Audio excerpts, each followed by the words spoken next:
All right, what's up, everybody? Back with another Juices Loose. And we got the man, the myth, the legend back. Mr. Gaming with me back from his E3 trip and ARMS tournament appearance. What's up, man? I just figured since you had that awesome experience, just give you a few minutes just to kind of talk about how that was and how you felt E3 was. Don't go into every little bit of detail, but how was the experience and how was it being up on stage during the ARMS tournament and how did it feel? It was incredible. E3, I keep saying this, was some of my favorite days being alive as a person. It was amazing, especially that ARMS tournament. That was the whole second day. I expected when I was on that line, I was like, you had to verse the person that was in front of you. And I'm like, you're probably going to beat me. I wasn't that amazing in the global test punch. And then he was talking about how he uses Ribbon Girl on stuff. And I'm like, yeah, dude, you're going to beat me probably. And then all of a sudden I beat him and I beat 5 other people and I'm on the tournament. And I was like, what the heck? This is insanity. And on that stage was amazing because I met a lot of the treehouse people, the people that are always on there. And the one guy, JC, he was teaching me advanced tactics for ARMS, and it was super cool to be on that along with, other pros and Smash commentators. Like D1 was commentating my matches. It was insanity.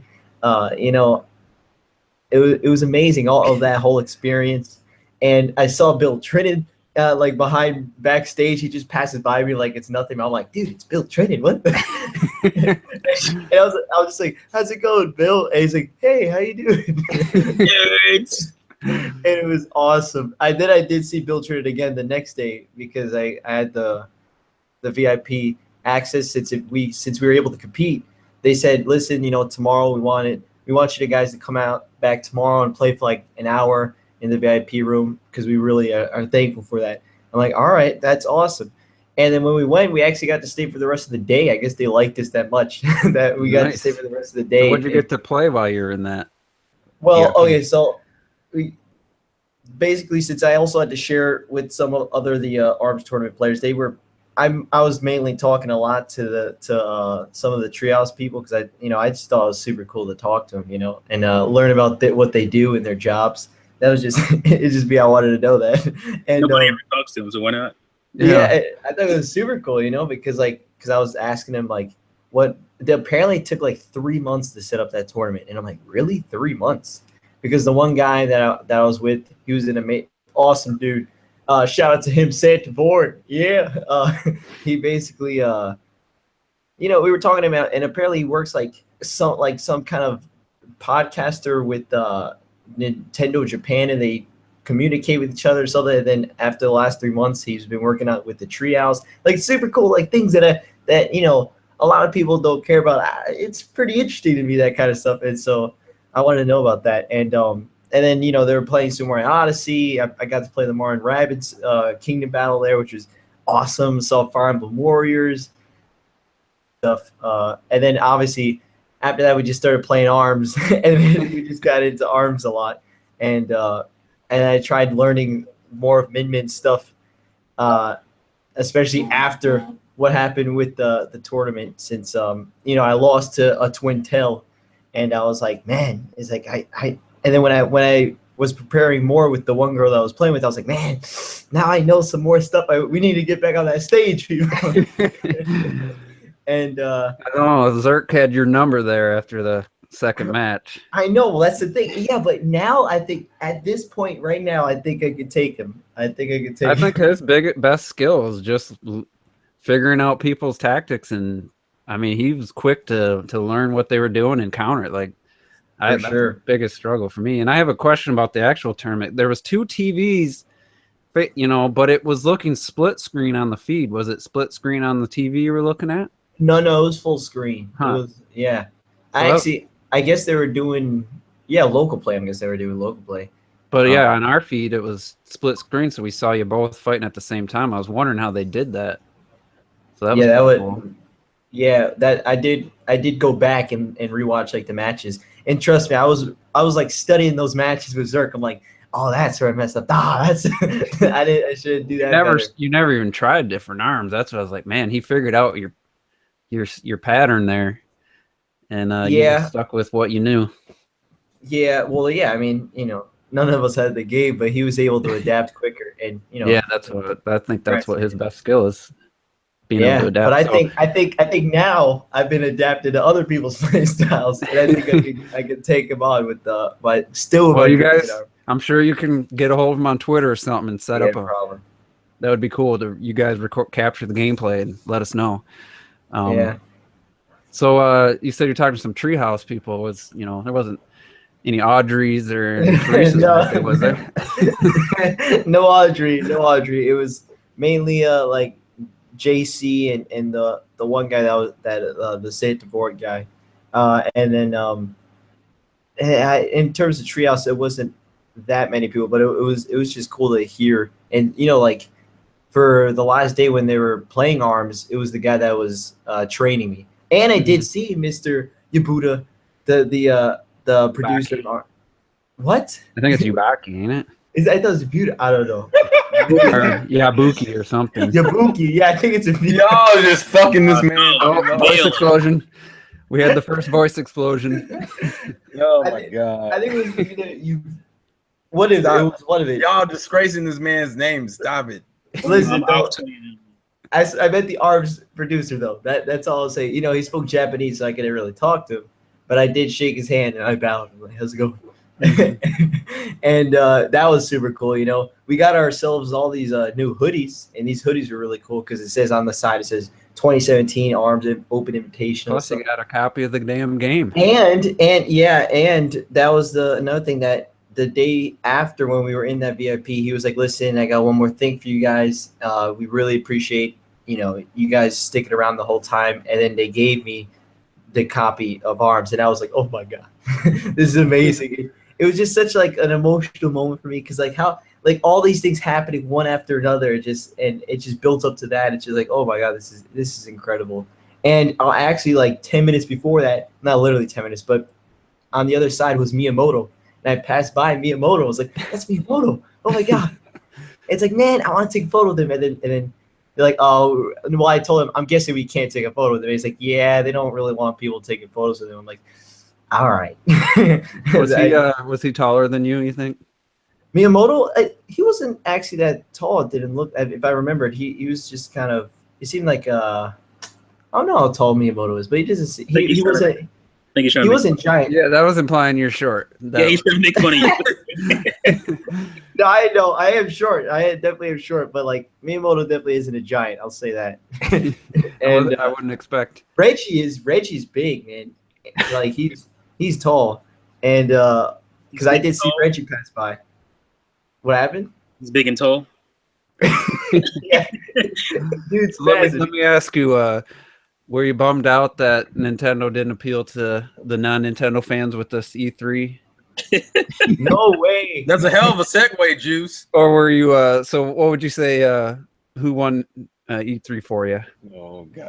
I mean, obviously Nintendo easily. I think that's pretty easy, especially with all those tournaments. Those were really cool, And you watched all the stuff, Well, yeah. When I was online for Odyssey, behind me was the Splatoon event. I mean, the Splatoon, tournament, and I didn't get to see it, but they had on the big screen, so I was watching a lot of it. But then there was also these people talking to me behind the line. Well, you watched the press conferences and stuff yeah, for sure, yeah. I watched that during the when I was in my hotel. I was just sitting there watching that. So how would you feel just E3 as a whole, from the not just being their side, but just watching the conferences? Because we didn't get your thoughts on it. If you could just summarize, Microsoft, Sony, Ubisoft, and how'd you feel about everything that they did, and then especially the showroom floor, because that's what I'm curious about. Because it was in your videos, it was, you could kind of see, but it was hard to really tell what Sony's booth looked like or what Microsoft looked like. So I guess start with just quick feelings on the press conferences, whatever ones you want to talk about, and then I want to hear a little bit more about the show floor for all the companies. So for me, probably the best conference for sure was Nintendo. I don't think it's too surprising, just because I mean, they announced games that people wanted for a while, and I mean, those trailers for like Odyssey and stuff were just amazing. And then, you got some new Kirby and Yoshi platforms. That's awesome.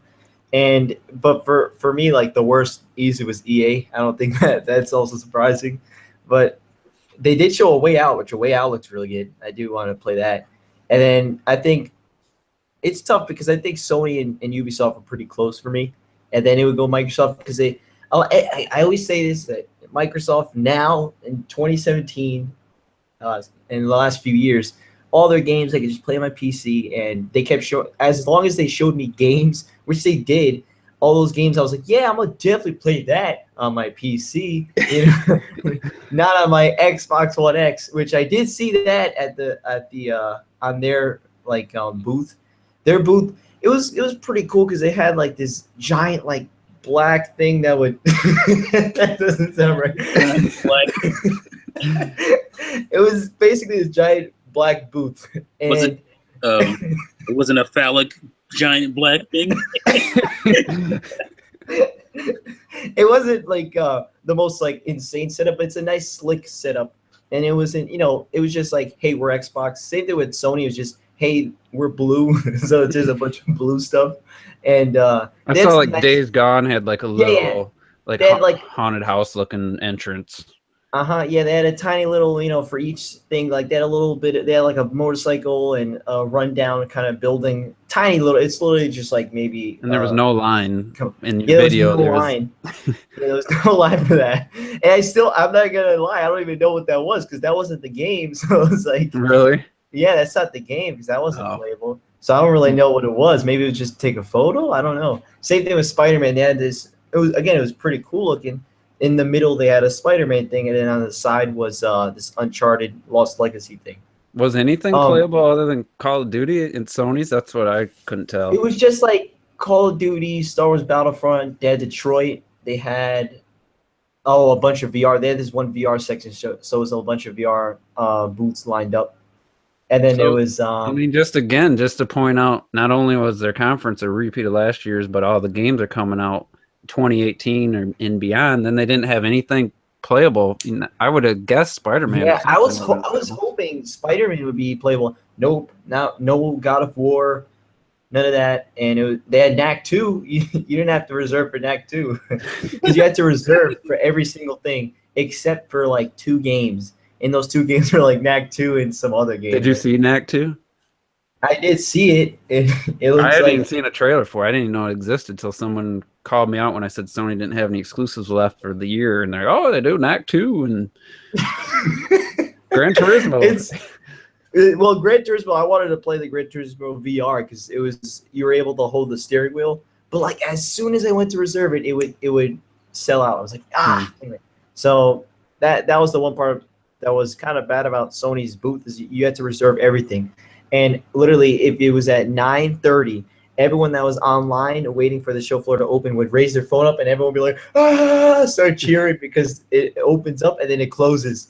And you'd hear one person say, I got one. it was funny. And but then obviously you had easy the biggest booth, though. The best one was definitely Nintendo. You had other people like, Ubisoft all of them were like standard booths. Like it had their name logo and then it had games, But Nintendo literally designed their booth. It was incredible, just like how they did with Zelda last year. Yeah, I think that's something they should keep doing every year. Just pick one game and focus the whole showroom floor on that because I think that's a cool idea because they still had other games to play. But yeah, that's why I think that was super cool because once you go in, you're like, oh my god, look at this! It's incredible. You had these giant statues of Mario in that Odyssey, then you'd have him as a tank, him as a chain chomp.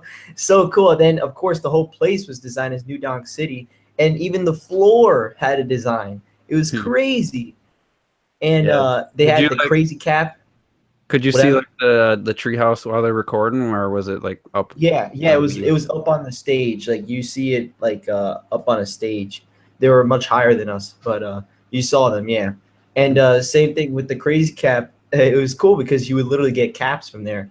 Anytime you would play like Super Mario Odyssey, you could get a Mario cap with the eyes on it.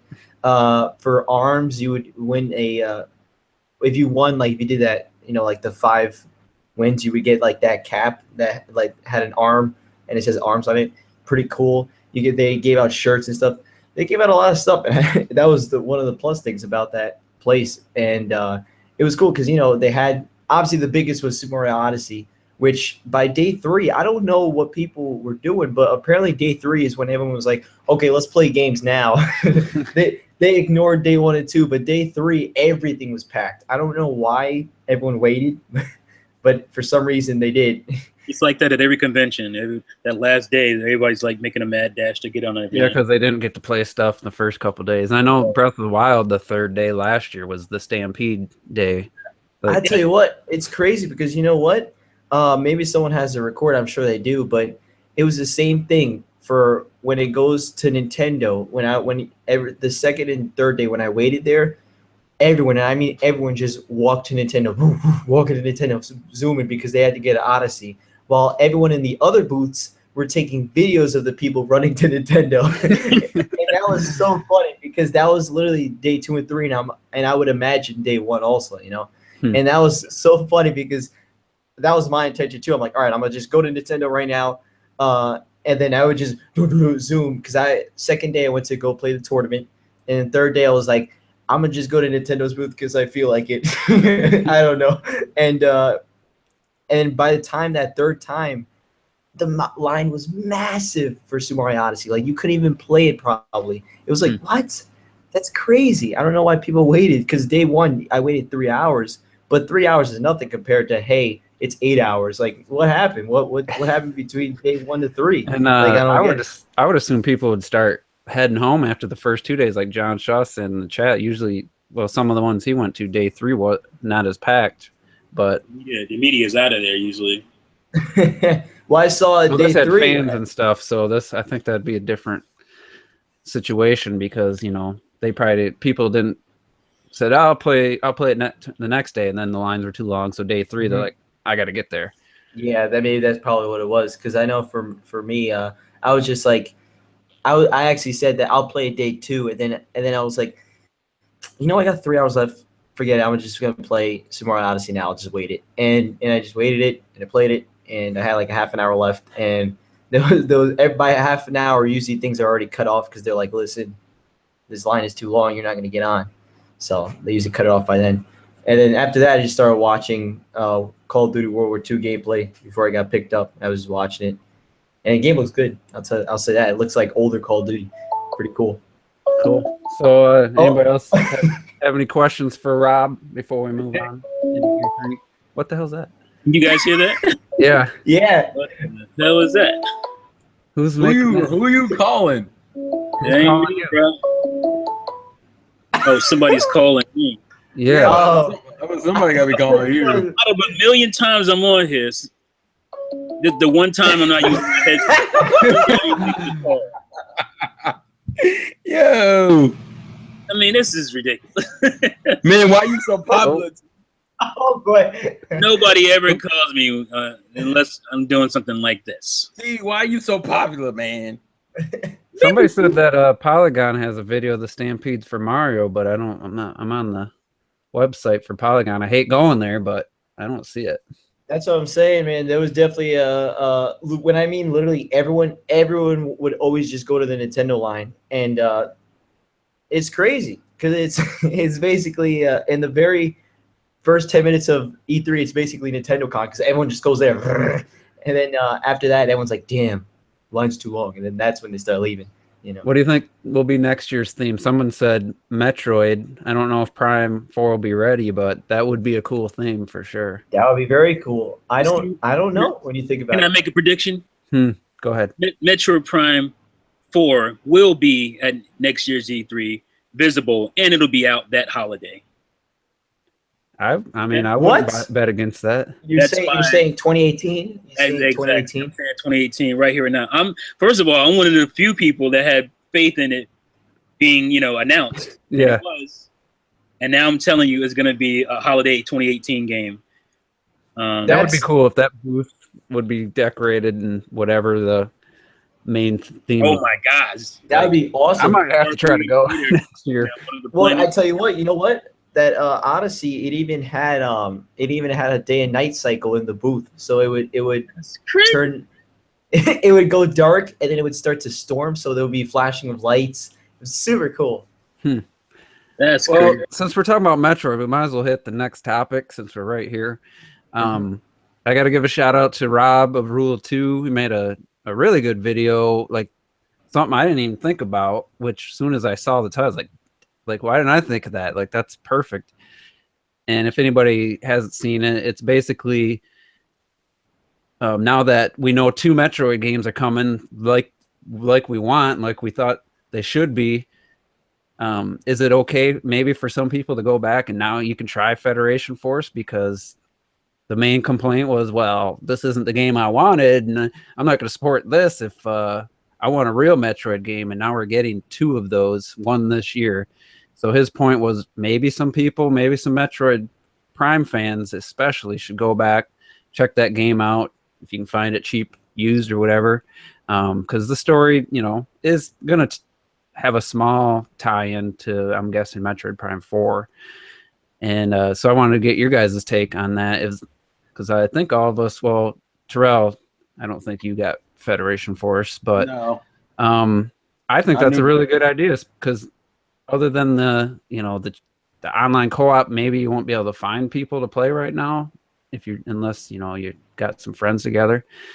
But I think that is a good point, because your complaint's gone 2 years later, that you're getting the Metroid games you want. So maybe it is okay for some people to go back and try Federation Force. So T, what do you think of that notion, and having played? Yeah, I saw his video on my feed, and I didn't get to watch it yet, but I'm down with that. Like, I think Nintendo should actually refashion that shit for Switch.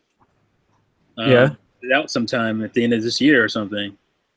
Because it's not a bad game by any means. It's not a good Metroid game. It's just not a great Metroid game. But it does have that Prime feel, that first person. It has the Prime feel, has the music, it feels like Prime. But it's not quite what you want. Mm-hmm. So I think just like when we had what was it, Metroid Prime or Metroid Pinball, and then like Prime Hunters or something came out. What was it? Something like that. And if you didn't have the Prime games and whatnot, and you just dropped Metroid Pinball, people would have been pissed off at that. But because it came out in a time where we were getting Prime games, people were cool with it, and I think it did pretty well. And that probably would have happened with Prime Federation Force. Had it come out, in a more welcoming time period. So I say definitely. I think now you can completely enjoy it, like you said, because we're getting Prime games. We're getting Metroid Samus Returns, and we're getting Prime 4 next year. So yeah, I think people should definitely go back and pick it up. Yeah, the only thing that could suck is there's probably nobody playing. You probably aren't going to get paired up with a group to go through it. Yeah, that's what I'm saying. Like, if Nintendo was smart, they would either like drop it to $20 or something, or they should refashion it. I think that's the best thing to do, is refashion it for Switch, because a lot more people will definitely play it at that point. So, and I'm sure it wouldn't take that long. Yeah, that's interesting thought. Or you could, if you're somebody that's on YouTube or something, say, hey, I'm gonna try Federation Force. Maybe try to get some other people, or let like someone like me or some have the game. I'd definitely go through and play some levels with somebody if they want to check it out. I keep trying to find, because there was a time where people did modded your 3DS so you can capture from it, and I know a couple of people that have it done, but I can't find anybody that does it anymore, because I would totally love to do that. If capture we could do it, that, we all get on and play. I'm gonna keep looking. I think I'm gonna have to get like a different 3DS though, like a early model. What do they call the layer cake one? Yeah, and get that one. Vanilla. Yeah, and send that off to get modded. But I would love to do that, man. So, I will Robert, what do say, you like, think? if we, oh no, I was gonna say because they do have like some things where you could put it on your TV, kind of like the 3DS. I would get that, and I'd start playing the 3DS so I could play it on my TV. I've been That's looking for sure. lately. I'm gonna find something because I wanna definitely like stream some DS and 3DS games. So Yeah. And I mean, Uh, oh, sorry. Go ahead, Robin, and then I'll get to one last point.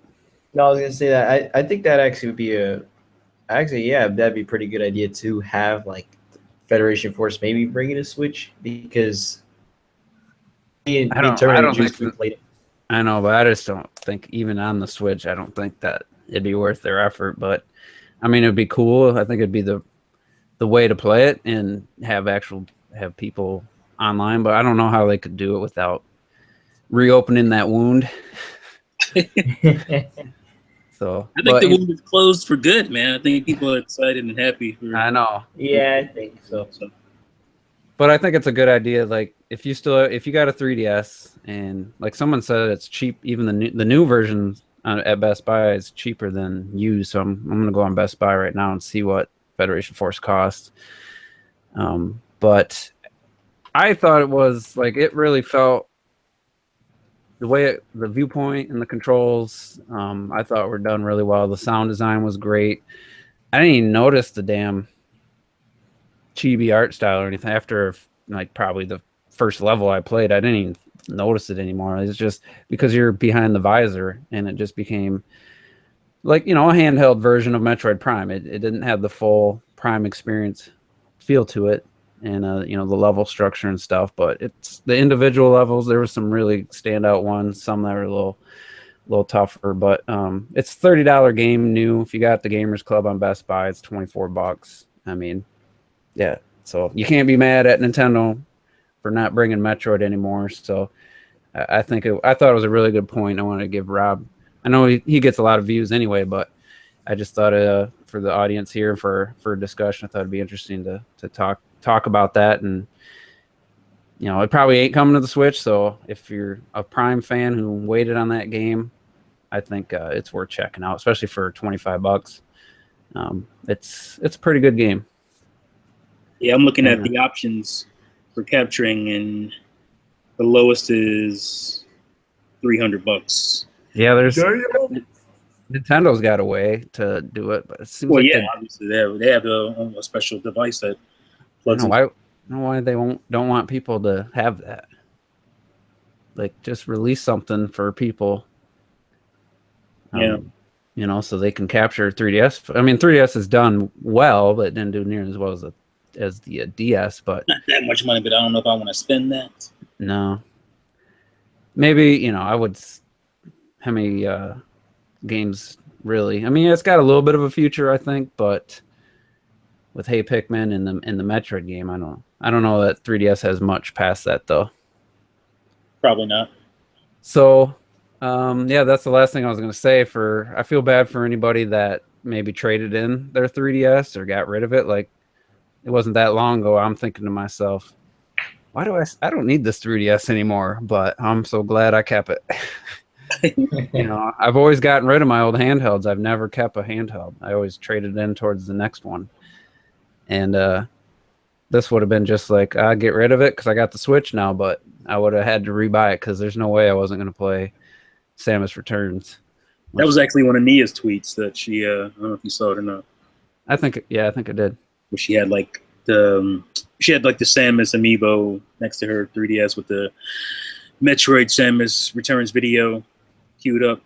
Mm-hmm. And completely off topic, but I'm going to share Polygon, but that Nick, I forget his last name. He's a really cool guy. He used to be on I forget that other channel, Adam Sessler's old YouTube channel that he ran for a little bit. They were really cool. Retron. I don't know Retron. No, the Revision 3 or whatever. No, something 3. You're right. I just can't think. But anyway, they have some footage of Super Mario Odyssey. These two guys are giving their impressions. It's their favorite game of E3.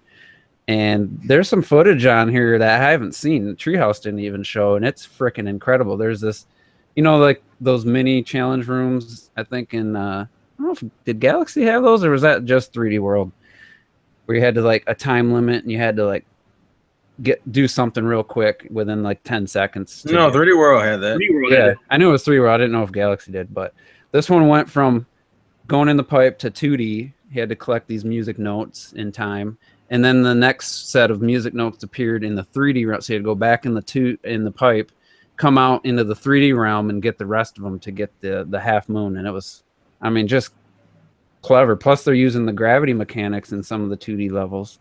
Yeah. And it just looks incredible. So in the chat, I shared that if anybody wants to check it out in the live chat. I just want to say to Switch owners who think it's a good idea to go onto your Switch and watch videos from there, don't. Those videos are trash. Like which ones?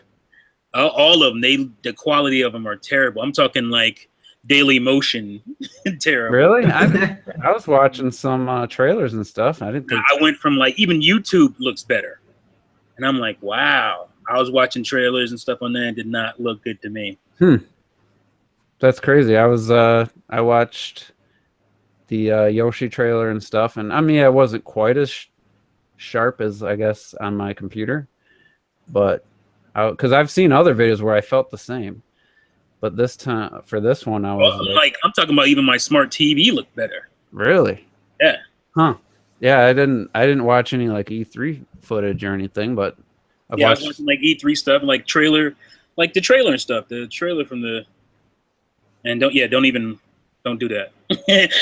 go to Nintendo's YouTube or something because yeah. I mean, I was watching it on the TV, then I switched to portable because I want to see what Yoshi's going to look like in portable mode, and I thought the Yoshi trailer via the notifications that has different stuff on the Switch. It has videos, it has quick articles or links to the eShop, and I was like, it looked amazing especially in portable mode. I was like, man, I'm gonna be able to play this game looking this good in portable mode. Like, so maybe it's only in like 720p or something because it looks pretty good on the screen. But anyway, let's get to the next topic, and this is a bit of a hot topic. We'll probably go broader with it, but Ms. T had a great video called "Fuck You, Capcom," and you made some of the best points that pretty much just crushes some of the arguments against some of these third-party publishers and stuff not putting games on the Switch. Or I got many more. In Capcom's case, they didn't even announce anything for the future. So why don't you give kind of a quick rundown of some of the points that you felt Capcom had no excuse not to, especially with Ubisoft showing 2018 titles. Capcom showed nothing, and I think you had probably one of the best points about why they're the least that excuse is the least acceptable with Capcom. Yeah, well, I mean, you just have to look at Capcom's history, especially with Nintendo games or Nintendo consoles. Outside of obviously the heydays of the NES and the Super NES, the only other console they really supported well was the GameCube. Mm-hmm. And they had that exclusive deal with Nintendo for a while for the Resident Evil games, and they had Beautiful Joes and all that great stuff came out on GameCube, but that was pretty much it. So there's an argument about waiting for the install base, and I'm like, that doesn't make any sense because first of all, they don't have to wait for install bases of anybody else. Sony's console comes out, they don't wait for the install base of that, and that includes the PS1. Like PS1 was new to the market, and nobody waited for that install base. The games were there, right? Day one. And obviously, you could say, well, now every Sony consoles, they all sell well, so they're going to do that. But the Wii, the Wii was a phenomenal success day one. And it just kept selling and selling and selling. They couldn't keep them in. It's very much like the situation with the Switch right now. And Capcom, all the way up until the end of Wii's life, didn't really do that much. I forgot about Zack and Wiki because it was quality, and I was surprised that it was a Capcom. I forgot that was them too. Yeah, so a lot of people kept telling me Zack and Wicky. I was like, yeah, that is a great game. But outside of that, and Monster Hunter Tri, there wasn't much on the Wii. Tatsunoko is not a mainline Street Fighter game. It has a couple of Street Fighter characters in it, but it's it's obscure Japanese characters and stuff that we don't really know about in the West. So I mean, that excuse just doesn't make any sense. And the biggest reason was because there was all these reports about how Capcom convinced Nintendo to put 4 gigs of RAM into the Switch instead of 2. And for all those efforts, we get, Ultra Street Fighter 2, Yeah, so 7-year-old game. If they had input in that, you can't use they got dev kits late excuse. Right. Why would they get dev kits late if they had that much early input? Like, come on.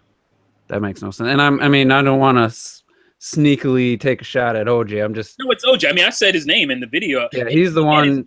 It's not animosity. I'm just we're talking back and forth about what we believe as far as this situation goes. It's not like no dislike or anything like that. Yeah, I think for Capcom in particular, I think the whole late dev kit excuse doesn't apply there. Yeah, if they really had input that early on, they've had dev kits. Right. So here's the other thing. Well, it's not really the other thing, but like I said, like you said, Ubisoft, they announced a fall 2018 multi-plat coming to Switch. And then what was the other one? Did they have 2? Or was it just Rabbids? Yeah, it was Rabbids for this year, and then they announced a game coming fall 2018 to the Switch. That space shooter game with Starlink. Starlink, yeah. So maybe, I mean... And I think with 99% Beyond Good and Evil is going to be... Yeah, that's another... I think that has a good chance. They didn't really nail down any platforms at this point, but if Capcom's got plans, let us know. Like, maybe, I mean, at this point, making it a surprise announcement, that's a stupid move. I think you want people to know, hey, we're bringing games. They said they're excited about the Switch. They said they're going to bring AAA games. So announce one. Like, yeah, there's still time. I mean, they could announce a game in a direct and it come out still this year, I guess. But it just seems to me like it kind of was deflating because I was sitting there expecting the Switch didn't have a lot at launch. But by the holidays, that's 8-9 months after launch. So you figured if they had a dev kit anytime in 2016, that's over a year to port a game, bring a game, and to hear almost nothing. All these multiplats, other than Starlink, that's the only one that had a Switch. That we know is coming to the Switch in 2018 from a third party, and it was just kind of like I don't really play that many third-party games. It doesn't matter that much to me, but it was kind of deflating to see that. And I know Retro Death felt pretty strong about it. Mm-hmm. But I was just like, yeah, I was expecting more than just one game in Rocket League. I mean, honestly. And peep this, because this ties into the Wii U situation, because that was kind of one of his defenses was that, these these third-party games came out on Switch and they didn't do well. Well, you know which one of those games was? It was a game called NBA 2K13.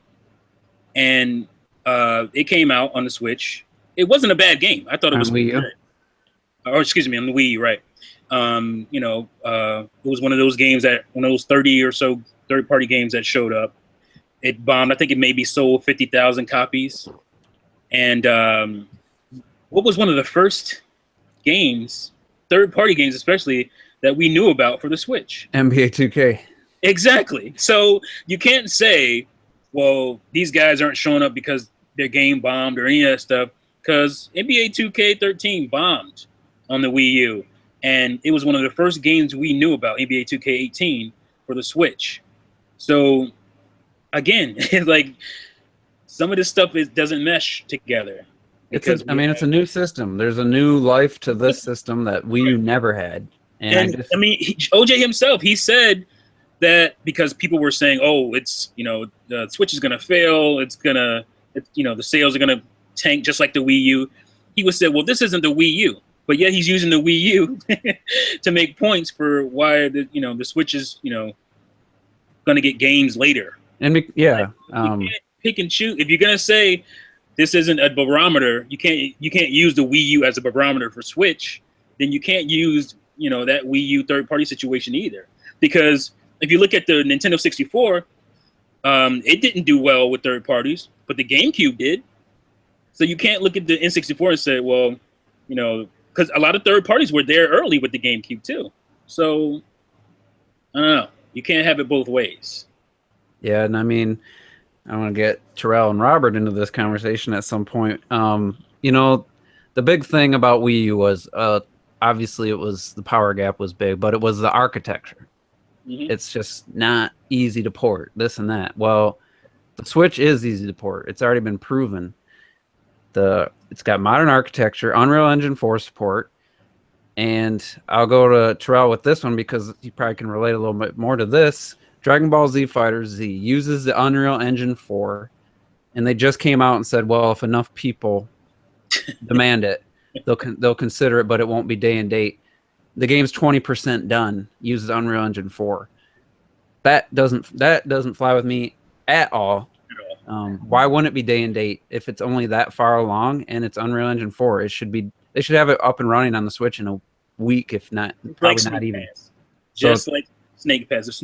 It should be very similar to how it took to bring Snake Pass over, and we're talking a matter of a couple of weeks. Because this is not a demanding game whatsoever. Terrell, what's your take on that? Well, and it kind of goes into my thought process on the whole thing. I don't even think it's a can't. I don't think it's they can't port it quick enough situation. I think it's just that Nintendo doesn't have that level of faith from third parties anymore. Therefore, it's not a question of, we couldn't make it in time. It's whether or not is it worth the time of making the game for the Switch. Now, I agree that there are certain games that just don't make any fucking sense. Like, for example, Monster Hunter Worlds, that's just a stupid fucking decision. The console, the Nintendo fans have been literally supporting the Monster Hunter series since what?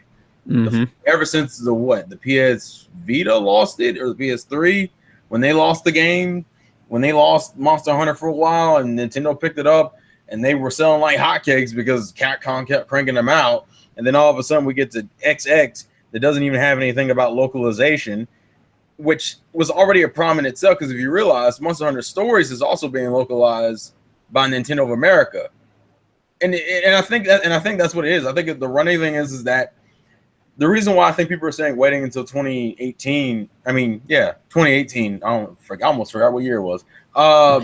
Is partially due to the fact that I think Nintendo is going to have to spend a lot of time regaining trust for a lot of people, because I don't think it's a simple issue of porting. I think it's just that I need to make money off of this. Like, it's not even like, which is why, like, if someone, I think we found out recently that Skyrim, that's Nintendo publishing that game. That's not Bethesda. Bethesda made it, but Nintendo's publishing it, meaning that they're footing the bill for that. Voice explosion. Yeah. Okay. Yeah. But like, again. okay, I'm confused now. Well, let me ask you this though. In that interview, they said, well, if there's enough demand or outcry, they'll bring it, but it wouldn't come day and date. That's the part that doesn't sit with me. Okay, if you feel there's enough outcry for it or demand for it, why not? Why is it automatically not going to be a day and date? Like, and I'm sick of this Nintendo fan defeatist mindset. Well, Snake Pass is an indie game. Dragon Ball Z isn't. It's a 2D or hand-drawn animation game running Unreal Engine 4. Unreal Engine 4 means it automatically works on Switch. You just have to turn some settings down in certain games. It automatically runs on the Switch. So I don't think that's, as I said, I don't think that's a port thing. I mean, well, I'm just talking about I saw a comment. Well, and OJ said the same thing. Well, that's an indie game. It's Unreal Engine 4. If the game works on Unreal Engine 4, especially a 2D fighter that's in a hand-drawn art style, you probably won't even have to make any compromise. Well, the fact that Nintendo fans have to ask for the game versus it being like a no-brainer, because it wasn't like, I mean, for God's sakes, the Wii had Dragon Ball Z games on it. We had like what, 4 or 5 of them on the Wii. And the game, I mean, it might end up coming to the Switch. I'm just, for what we know right now, what they said. I'm just saying, I find that more of a. I don't think that they think they won't make any money off of it. Just say that then say we don't think. Well, because there's a fan enough of a fan base for our game on the Switch at this point. Well, that was the reason why they asked for fan response before they would even consider making the game. So I'm not like when I heard that, I wasn't really mad at that because I figured that was going to be the case. It's like my issue is that people ask for these games and then don't buy them, even if I don't get that mentality either. We may not make money. Bomberman sold 500,000 copies, but it was also a launch game. But I'm saying, but it wasn't that great of a game. It was a Unity based game. Well, I'm saying to be fair, we did not have a big selection of games at launch for the Switch. But whose fault is that? I mean, you would argue that was a combination of. Why weren't they there? I said that. Why weren't these guys there? You know, because they were there for the Wii U and they don't trust Nintendo to actually make any money off of it. That's what it is. Any company that took their time to port Snake Pass in 3 weeks. Well, think about it. That doesn't make sense. Nintendo had to court Konami to get Bomberman. It wasn't like Konami went over there and went, "Hey, we're gonna give you Bomberman." It was Nintendo had to go over there. Even Rocket League. Like if the recent one, there was like an interview that came out, I think today or yesterday, about Rocket League. The only Nintendo courted them on Rocket League too. And the only reason, and they were pretty wary about making the game for Switch until they saw Mario Kart 8 could run really well undocked. To me, this first year, for me personally, I realized that Nintendo is proving themselves this first year. Well, they're gonna have great, but for Capcom can't use that excuse because Nintendo saved their asses a few times. Well, yeah, but that doesn't mean shit. There is no such thing as loyalty here, right? Apparently not. Think about it. Think about it. Think about it. Ubisoft is supporting more than Capcom is, but Ubisoft still isn't putting Assassin's Creed on here. They lost money too. You think they didn't lose money as a third party? Yeah, but think about it. Think about the games we're getting from Ubisoft. Is a port of Rayman Legends, a game that did pretty well on Wii U. Steep, which is a game that I don't think sold well, period, and a crossover game that they were working on for 3 years. I think it's every third party for the most part is. I'm with you, but what I'm saying is at least stuff is coming from these guys. Oh yeah, true. Who lost more money than Capcom did? Well, I don't like the fact that like Nintendo is sitting here courting everybody, and it's become a situation of like, well, I guess now we just have to wait the shit out, and that's what we're doing. I think the Switch has already kind of proven itself. Like that's I expected some announcements at E3. I'm not. What else what else do they have to prove? I don't.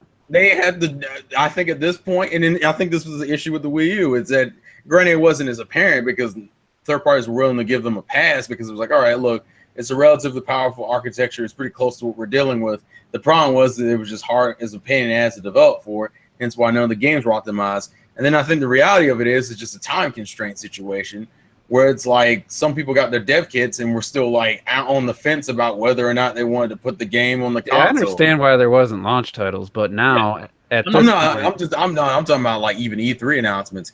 I think third parties are way more like, I'm not gonna just throw games on Nintendo platforms like they were doing, because the Wii U for them. Well, they're just waiting. It's a wait and see situation. Why are we getting? When were we throwing games on Nintendo consoles? Remember, because it's like I said, all the major ones we are getting, Nintendo seems to either be footing the bill in terms of publishing rights, or they're the ones asking for the games in the first place. Well, why are they putting all these games on these Japanese games on Xbox One? Then I don't see. It just doesn't make any sense to me. They probably make contracts with them, I'm guessing. It's also, I think it's just a convenience thing, like to downgrade the game a little, not even like a little, like a very minor amount and have it on the system. All we can go by is what we're hearing, and on top of that, it's not like Xbox. Xbox is still missing like a good chunk of Japanese games. I mean, I don't remember if Nier is. I'm pretty sure Nier isn't on Neo. I'm not sure if it is. Persona, I know isn't. Like, it's not like Xbox. Those aren't multiplats. I mean, they're on, some of them are on PC, but we're not talking. I'm talking about the main multiplats, the Final Fantasy 15s and stuff. Like it's always Xbox One's almost always there unless it's kind of a Sony like you said, Persona. Like that's just not a multi-plat. Right. So I don't know. It's just kind of frustrating. Like I would say, like it's one thing about Western. Like I'm not overly surprised about Western developers or whatnot, but I'm surprised about Eastern companies, Bandai Namco. Like I'm surprised that they're not there. And I could, there is at this point, or at least you can announce something. Like there I said, is something to be said though. Well, I'm more offended even that when they announce something, we still the fucking you got us over here on the west side, us in Europe. We're sitting here waiting on localization for some of these games, like Dragon Quest, for God's sakes. Dragon Quest has been out in Japan. I think Dragon Quest is on the original Wii, for God's sakes. And what did we get? What was it, this year? No, last year. What did we get? We got the ports for the 3DS, and we're still. And I think that was still like Nintendo having to like do the translations and shit. And I think it was also because the fan outcry was large enough. That game particularly, I can't say because they don't sell as well over here. And that's partially because Square Enix doesn't. I don't even think the PS4 and 3DS versions are getting announcements for localization on Dragon Quest 11. So that's a different situation. It's coming to Switch. Well, yeah, that's the whole reason why people are excited for Monster Hunter World. It's not because we aren't getting Monster Hunter Go. It's because Monster Hunter Double Cross partially doesn't have a fucking localization yet. We didn't hear shit. They're like, we're not looking into it this time. How the fuck are you not? You've been localizing every other Monster Hunter game, but the one that's coming out on Switch, the hell? On the 3D, we didn't get the Disney Afternoon Collection. That will sell well on the Switch, and that are not that costly to port. We're talking about NES games and more NES games and with the Bomberman with the Mega Man collections. So those just don't make sense. Even that would be enough to have me quiet right now. But we don't even have that. Like we can't even get NES. You gotta say, there's gotta be some credibility in the idea that, well, obviously this E3 was mainly about 2017 titles for Nintendo.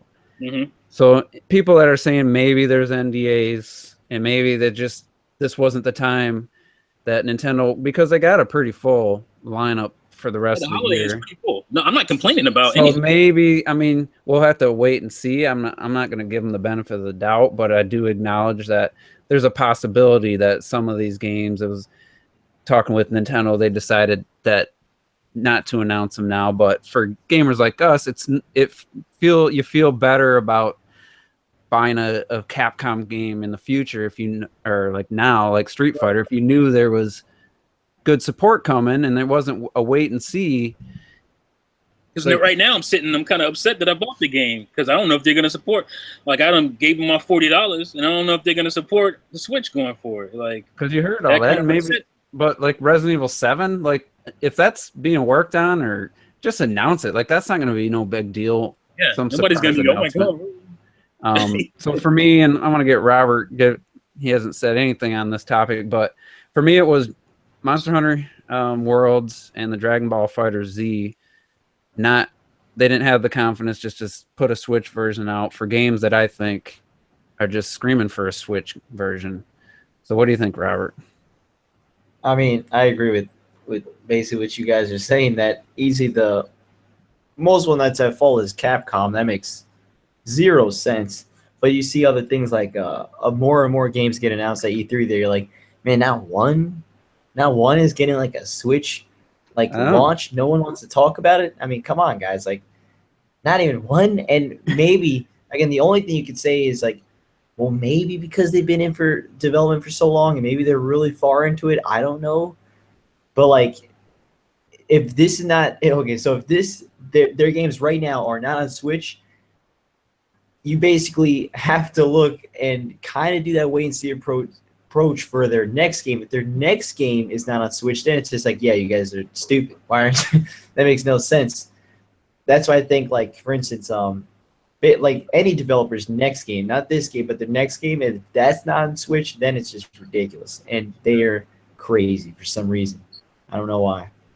Yeah, I don't know. I just feel like this year would have been nice to know that some of the things we had heard were true. And like I said, it could end up in a month from now, 2 months from now, I could be totally eating my words. and maybe that because they did have a lot of stuff to show at E3. I mean, they focused on Mario, a couple big surprise announcements, some new trailers for like Yoshi and Kirby, and then Rocket League, which is coming this year. Maybe if anything, it's coming early next year or something. They just felt like they didn't need to have all that just at all at once. So Well, I mean, I don't there's a really chance. agree with I the just myth wanna- though that all there's basically this is defense is the myth that all the third party games at launch weren't good, because that's not true. On Wii U talking, or are you talking about or Switch? Wii U for Wii U. I bought a bunch of them, and a lot of them were good. Ninja Gaiden 3, Razor's Edge was good. Tekken, Tag Tournament. that was excellent. Like it had Nintendo content in it and everything. It bombed, but my point is that it is good. It was a good game. It was a good port. I mean, and just to be fair, It it's not. happen that you get good third party ports early in the system's life cycle. They don't all have to suck just because they're early. And just to be fair, it's not like every company is. I mean, even Bandai. Okay, we may not be getting Dragon Ball Fighter Z. We are getting Xenoverse 2 this year. I can't blame them as much because, like I just said, the Tekken bombed. Like I think. But I mean, think about it. We're still getting Xenoverse 2, which as of right now is like what, not even a year old. Maybe that's them saying we're testing the waters. We're gonna see. That game just doesn't look good though. I mean, everything. It's not a good game to test the waters. Oh no. I mean, to be fair, I mean, I don't really give a shit about Xenoverse personally. All right, I got a break in here for reading this Switch update 3.0. There's some pretty big stuff in this, so I'm gonna run down this. They just announced, and it's available now, Switch update. Whoa. Fuck so you can register a channel to receive specific news on games, like specific games. Please. You can add friends from your 3DS and Wii U friends list, which is awesome. Yes! Oh, that's very cool. You can turn on or off notifications to let if a friend gets online. So on screen, you can turn that on or off. There's some controller stuff, but another big one, the Pro Controller can now be used as a wired controller by having it connected with the USB cord, so it will act as a wired controller, so you get rid of input lag and stuff, which is pretty awesome. That was automatic, but I guess not. No, I mean PS4 just added that with the Slim. Because I played it with plugged in. I didn't realize it didn't. Yeah, you got to go in and actually, just like the PS4, you got to go in and actually tell it. Change the user icon order. Oh, and then they added 6 Splatoon icons for your icon. Change the system volume from the quick settings. Oh, lower maximum volume for the headphones that are in the jack. Yeah, that's basically breaking news. Yeah. Connect the USB keyboard to the dock. I thought they already had that. No, I mean they have they have a USB keyboard you can buy, but I think that the update now allows you to use it. Connect the USB, yeah. Use the Pro Controller, update connected controllers, added a feature that suggests deletion of software data when insufficient space. Oh, it fixed a lot of the problems like the HDMI input thing for the TVs. And it fixed the issue with software updates. What was the issue with software updates? Apparently, that caused the updates to fail and prevented the software from starting. Okay. I mean, but it's not like the biggest of updates, but there's some really cool stuff in there. Like they add my Wii U friends. Like that's pretty cool. So it's pretty much adding that. Well, it also says 3DS too. Yeah, 3DS and Wii, which basically everyone I'm friends with on the 3DS, which is a small group. I'm already friends with on Switch, but yeah, if I can go on my Wii U friends list and hopefully it tells you if they have a Switch and who doesn't. Update. Well, mine's just updated, so mine's updated. Yeah. So I'm about to go look and see. Oh, cool! It's like friend suggestions. Mine's at 44, 45, 46, 46. We don't need a percentage update there. Yeah, please don't. It doesn't show. Yeah. Friends. Oh, am I still connected?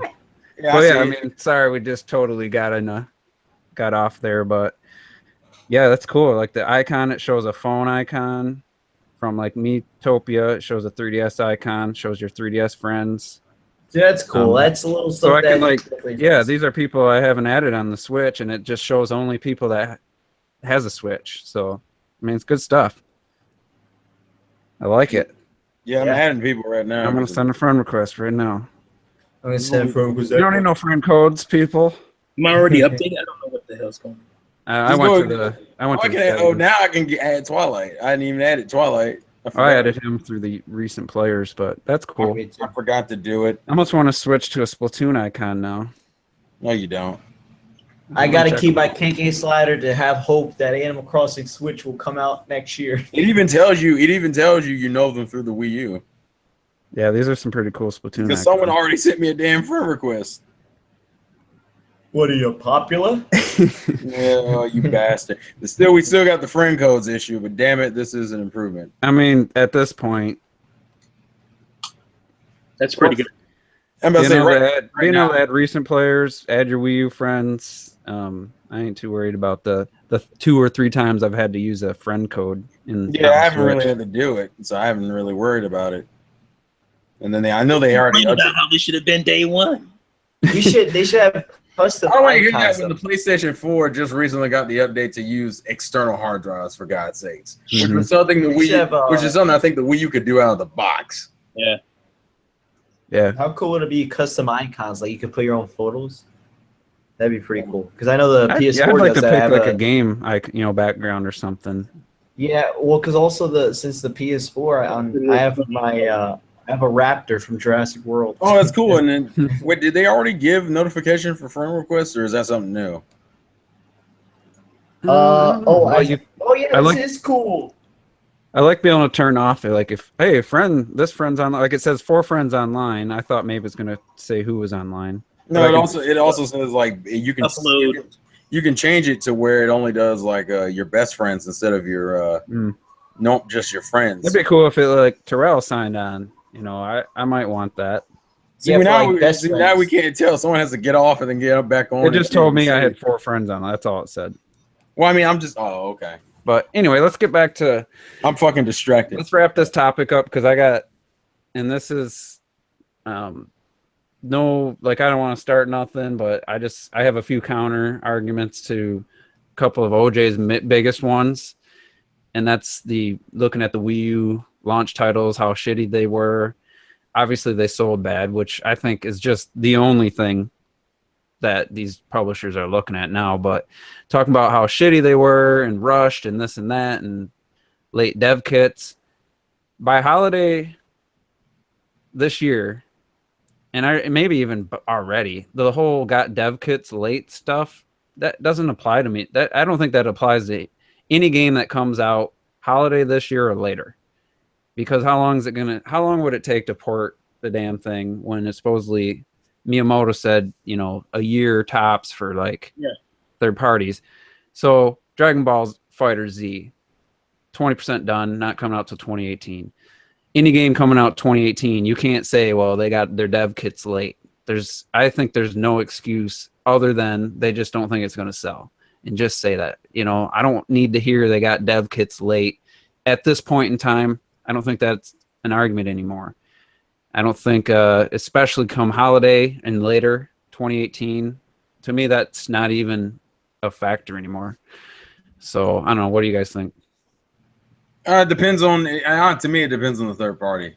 I mean, most games that are coming out this year are from third parties that would have had dev kits for the most part. I can't think of too many games that really fit in that gray area of not. Yeah, I would say, from launch to now, if a third-party game launched. If your name is on that list of developers that we saw forever ago for the Switch, then You don't get a pass. you have no excuse. You get no passes. Yeah, and I think it's. What about Snake Pass? Can I get a Snake Pass? Well, that's just an indie game. I've seen a couple people saying that. Well, it's a 3D platformer with a lot of tech going on. Unreal Engine 4. Yeah. Physics based, and yeah, with more time, they probably would be able to polish that up a little bit more. But the game, I was just playing it in handheld mode while watching Treehouses and 100%ed it. The game looks beautiful. Well, they have Important. polished it up. That's the thing. They have. They Yeah. put it out, and it wasn't as good as the other versions, and to some extent, it won't be at any point. But it's definitely a lot better than it was when it first came out, and I'm cool with that. Why can't we have that situation? And ukulele, like I understand a game that came out right after the Switch. I understand a lot of the third-party games. There's no way it was going to be day and date. But what my main point is, 2018, January 1st, no longer is the late dev kit excuse going to fly with me. Like, they spread themselves too thin. That was on them. Yeah, I'm understanding an indie team like that. That's a different situation. But a third-party game that comes out in 2018, they didn't have dev kits in time excuse. That don't fly. I don't think in 2018. Like it's just a matter of, well, they don't think it's going to sell, which is that to me, that's a fine reason. Don't bring your game. Yeah. But I don't need to hear that. Where's that game that looks better than Breath of the Wild with the little kid running around? Oh yeah. You talking about a Rhyme? No. I know you're talking about the boy something. Yeah. And then they admitted it wasn't even up and running on the Switch when they. Of course, who didn't know that? That's funny. Who didn't know that? I wouldn't be shocked if that game never comes out, or if it does, it's so quickly forgotten. Is it bad? I'm not sure what game you guys. I don't even know what it's called. It was that kid, I don't know, like a dog or something. Did he have a dog already? See, that sounds like Rhyme to me. It was that Unreal Engine, super realistic looking grass, and that game. I know what you're talking about. That's the one where they try to take advantage of the Switch hype. They're like, guys, come on the Switch. We said that right during the. We called that. Yeah, they were jumping on the Switch train, and we'll see, if that ever comes out. And why no update on ukulele at Troll and I? Remember Troll and I? That's already out on the other consoles. Is it? Yeah.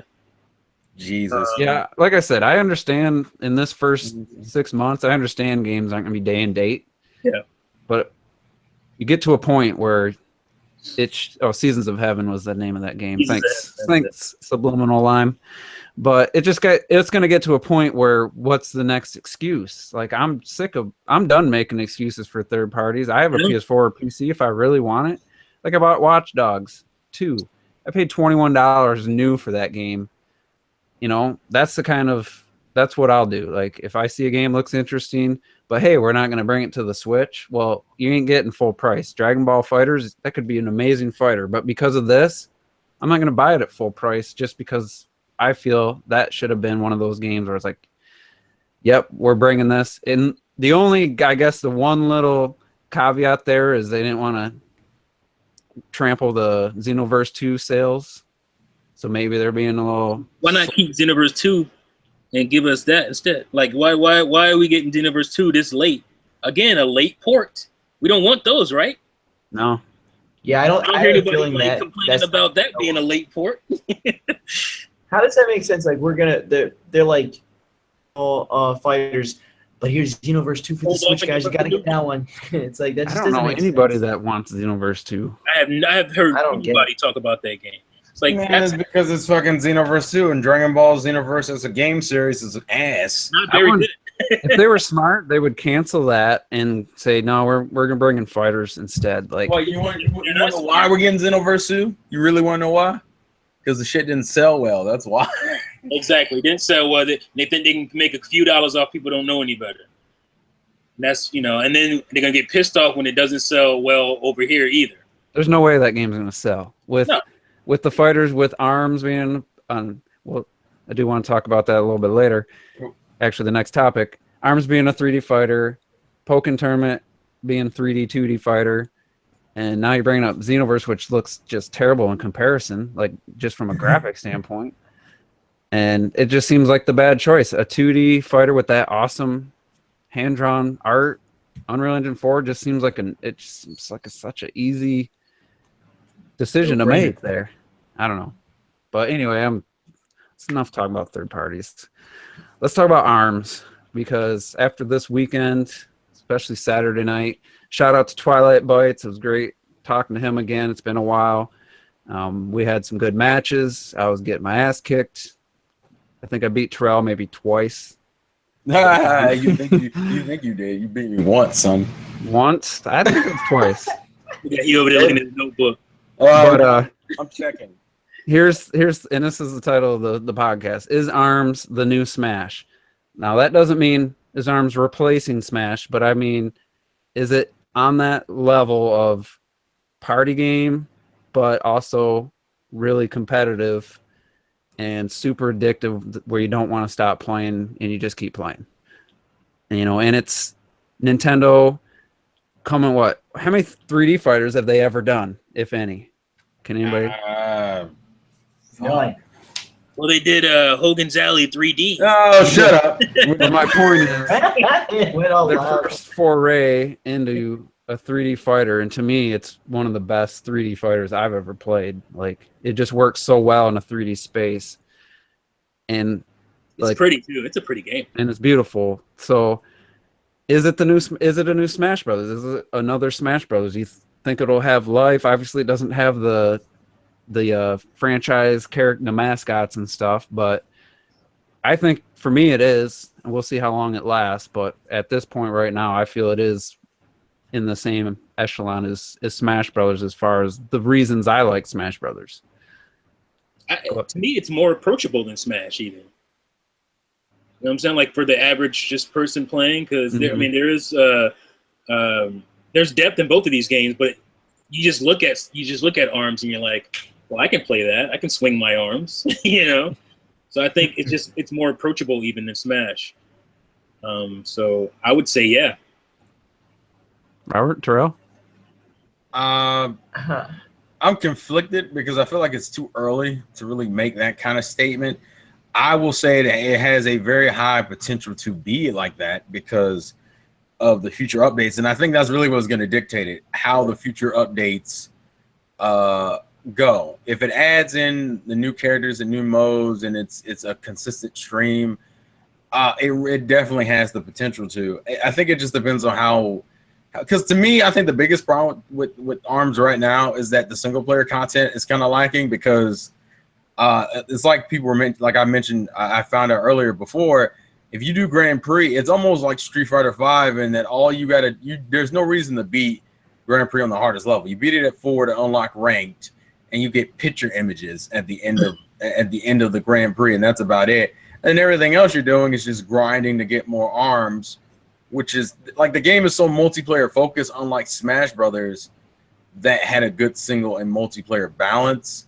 It's one of those games that I like, and this is not, I'm not trying to be funny here, but it's one of those games that I may not have the legs it needs to stand on, but that all I knew it. But that all depends on how the updates go first. Boom, baby, you heard me. We heard you loud and clear there. I want to reiterate is like for me, I'm not trying to compare it to like Smash's current legacy. I'm looking at it as, when I first saw Smash Brothers on N64, do I feel like this game is there, or it or is it approaching that? And I do. And one of the reasons I'm on that level is like my daughter doesn't like to play a whole lot of different games with me or with their brother because she doesn't do very well. She loses. She asks me all the time, "Can we play ARMS? Can we play ARMS? Can we play ARMS?" And that's why I'm saying about the approachable thing. That's why I think it does have legs. And I feel like it's more approachable than Smash, which is a game that she would never play. Or she plays once in a while, but she doesn't really like to play as much as she wants to play ARMS. So I just think it has a broader appeal even than Smash, potentially. Yeah, I can understand that. Yeah, that's pretty cool. That, I mean, I wouldn't. Now that you say it, I didn't really think about it. It does have kind of a more mass appeal. That I wouldn't have guessed your daughter would want to play that. I wouldn't either. Her and her brother were playing the other day, and I'm telling you, they played 4 straight hours, and she was laughing. I recorded a lot of it. She was laughing and giggling, and she was having a great time. And that rarely happens when they play each other in video games. So I was very excited to see that. That shit is horrifying. Yeah, yo. you can invert colors on the Switch. Yeah, It affects oh my games. God. I thought it was just gonna be like on the menu. No, it's literally the whole console, bro. It's That's like crazy. that That's shit weird. is- Who needed that? What is that for? I guess it's for maybe like people who are colorblind, maybe. On the Switch, you can like Why? invert That would colors. be weird. We're gonna have to ask Rob. Yeah, we'll have to ask him. Rob's And talking actually, I just realized you can have a wired controller option now for the Pro controller. I just Dude, realized. we covered. I said that. Yeah, he said that. No, I'm just more baffled that that's a thing that they updated because like you wouldn't think because most I don't know the PlayStation 4. Or You must Xbox not have One. heard me when I said PS4 just did that. They just got to that. Okay, never mind. You then. must have been reading instead of listening there. Yeah, Moment. no. I heard you say the He's goofing off in class. son of a bitch. Yeah. I was saying, And you can't. And just to be clear, you can't just plug it in and it works. You have to go into the settings and say, "Hey, just like the PS4, hey, I'm going to use this as a wired controller." Well, yeah, that because it also kills the NFC chip in it. Does it? Yeah, Oh, you does can't you can't scan your amiibo if you have it as a wired controller. So Interesting. anyway, what were we talking Yeah, see, about? I got that. Oh, we're talking about ARMS.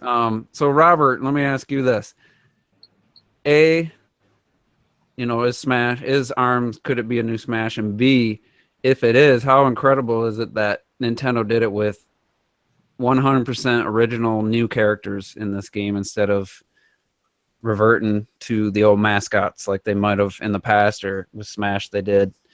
Because I think that's a big appeal of Smash. The gameplay is great, but without those characters, I don't think it's what we consider Smash. I don't think it's the big hit.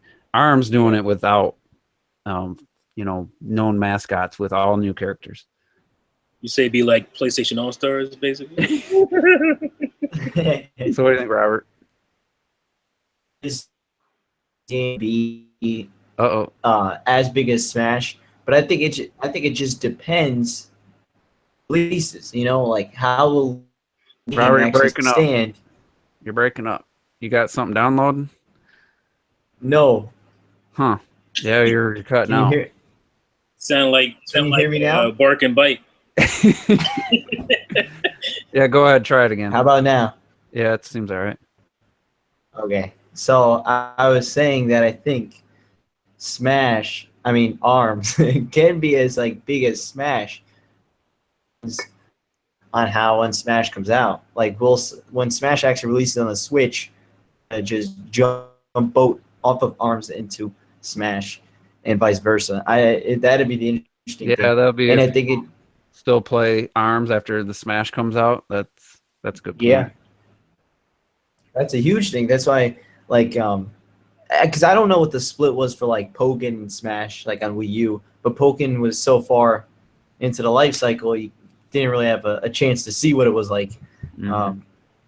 But it did sell 1 million, didn't it, Pokken? 1.5 million. So 2.5. so and that was the last year of the Wii U. So that's why I think ARMS is gonna sell incredibly well. Yeah, that's the other part. And How well will this game sell in its first, week, first month until Splatoon 2 comes out, and that's probably gonna take a hit there. It'll be Yeah. interesting because the reviews, I feel, are way lower than the game deserves, and maybe it's yeah, I agree. because reviewers didn't have the online really because that's the main part of the game, and maybe without the big community, it's 7.8 on Metacritic. To me, that's at least Yeah. a solid point lower. For me, it's more than a point. The game's a 9.3, probably 9.2, 9.3 for me, after having played a ton of it. And it'll be interesting to see how well it sells. But let me ask this question, and then I gotta quickly step away from the mic for about a minute. Is this, for you guys, how does this fare amongst 3D fighters? Not just ones that are in 3D but play 2D, Virtua Fighter or some of those other games, but a true... I'm getting some weird noise. You guys hearing that? Yeah, what the hell is that? I'm apparently fucking with the find the controllers function. I thought it was Quite it. Sorry, this shit's loud as hell.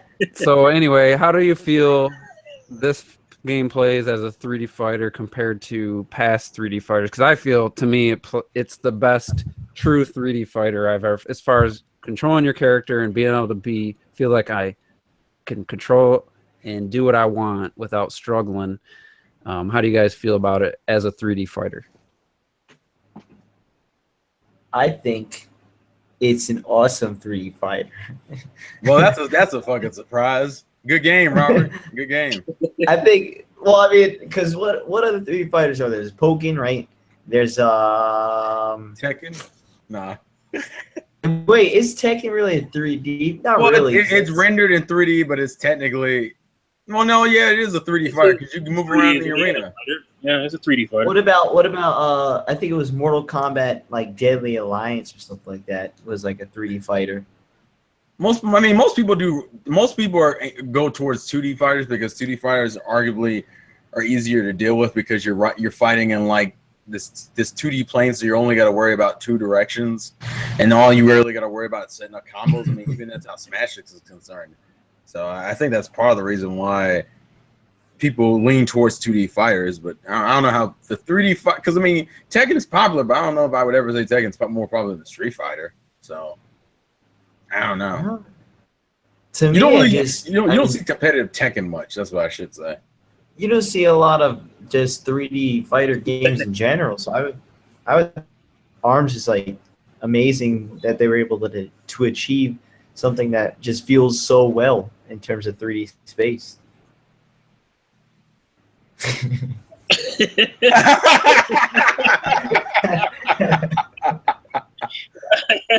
Well, welcome to the bullshit podcast, everybody.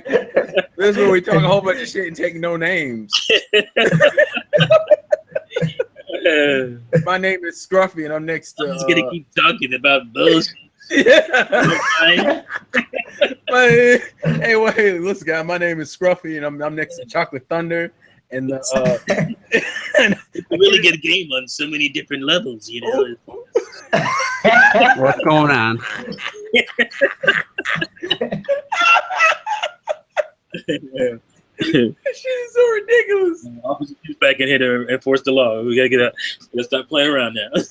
Oh, you guys weren't keeping the conversation going because I. No, we were. It started. We just didn't finish it. So, well, anybody have a take on the actual question, or man, Robert, you must be on a delay because your mic's breaking up. Plus, it takes you a minute to like 10 seconds to reply. We all answered right. Wait, so hold on. Say something. I'll say something back to you. Robert.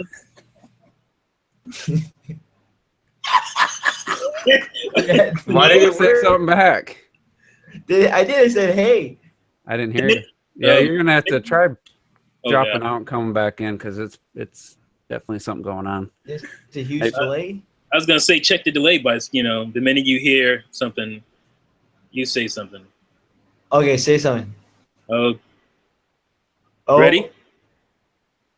All right, and I'm gonna say go. All right. All right. Go. Wow.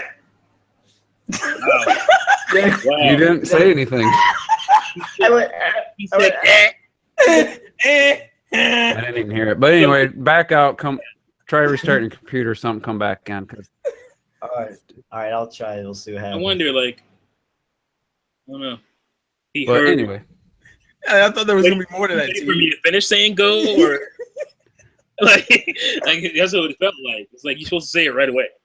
I think he did, but I think there was a delay because every time I start talking, all of a sudden he'd be talking like 5 seconds into while I was talking. I just think there was a delay. That used to happen with Brett. He's just like interrupting you. Maybe that's what it was. I don't think so.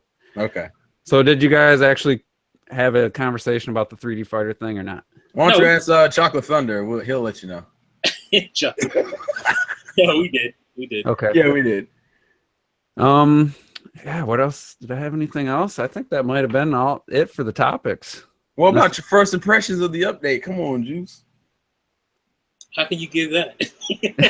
I mean, I added some friends from Wii U, so. Oh, it must work really well then. That's 10 out of 10. So what do you do to do that?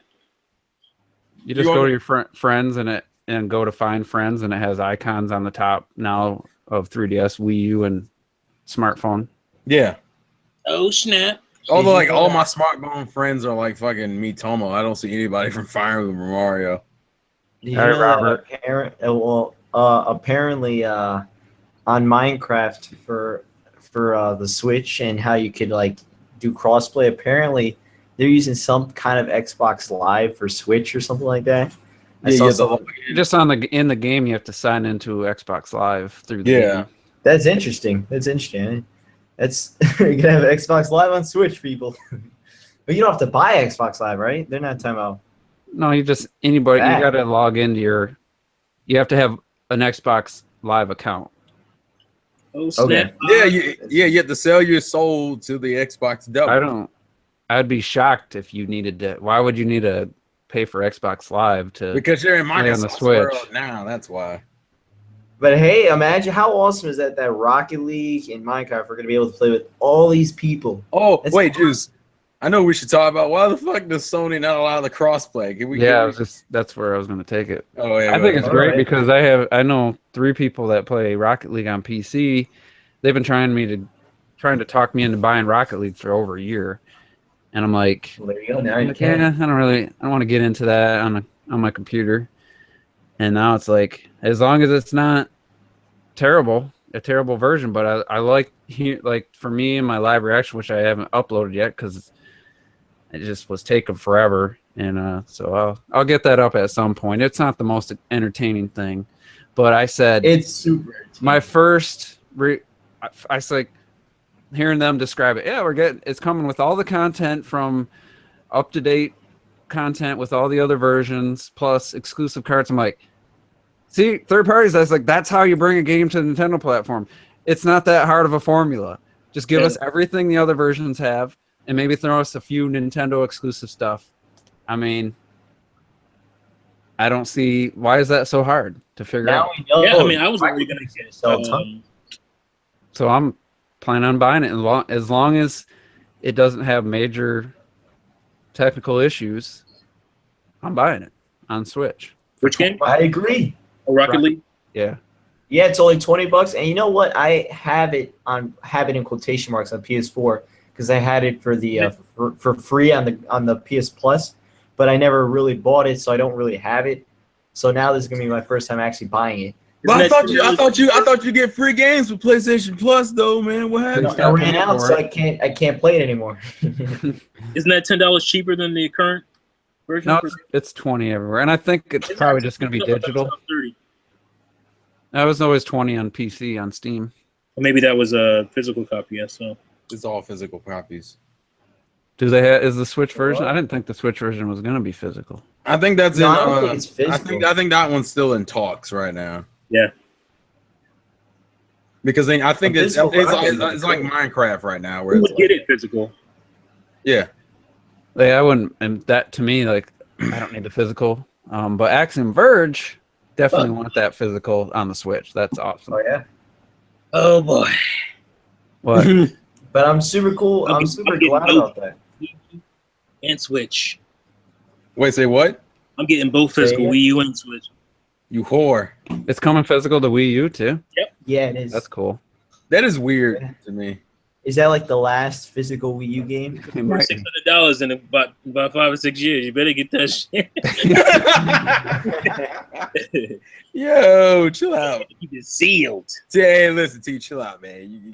Yeah, maybe I should do that. I didn't think of You that. get a little bit too lit. We're gonna have another repeat of Saturday night. I'm like, oh, we gotta go home. He's drunk. I can't do this, bro. That was some fun times, man. I will say that I think my favorite multiplayer like game might be Arms.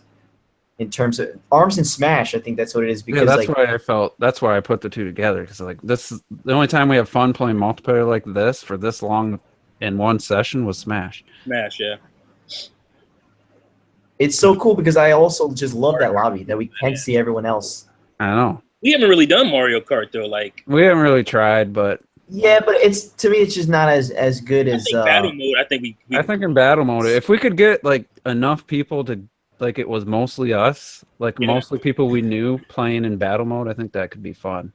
I think so too. But I'm finding it very hard to get people to play Mario Kart 8, together. We know you. We know you bitches bought it. Hmm. I didn't play a lot of it. That's for sure. I mean, it's If it was 1.9, I would have played a lot more. 1.72 million already, according to VG charts. So it's Dang. people That's have not it. So why can I never find anybody to play that are playing it, especially before ARMS? Because ARMS. Too many So games to before play on Switch, man. It's too many. It seems like people are still playing Zelda. I've seen a couple. I see Zelda still all the time. Yeah. So, but ARMS, I think ARMS is definitely going to be for the next month for sure. It's going to be, you know, you're going to have trouble. Like I was just going to play with Steel Fox 1-on-1, and so I'll create a lobby. Yeah. All of a sudden, here's Twilight. You know, it's like that didn't happen on Mario Kart ever. Because that ARMS is gonna fall off a cliff though next month. It is Splatoon, and I think it'll come back, but Yeah, it'll come back, but it's gonna be.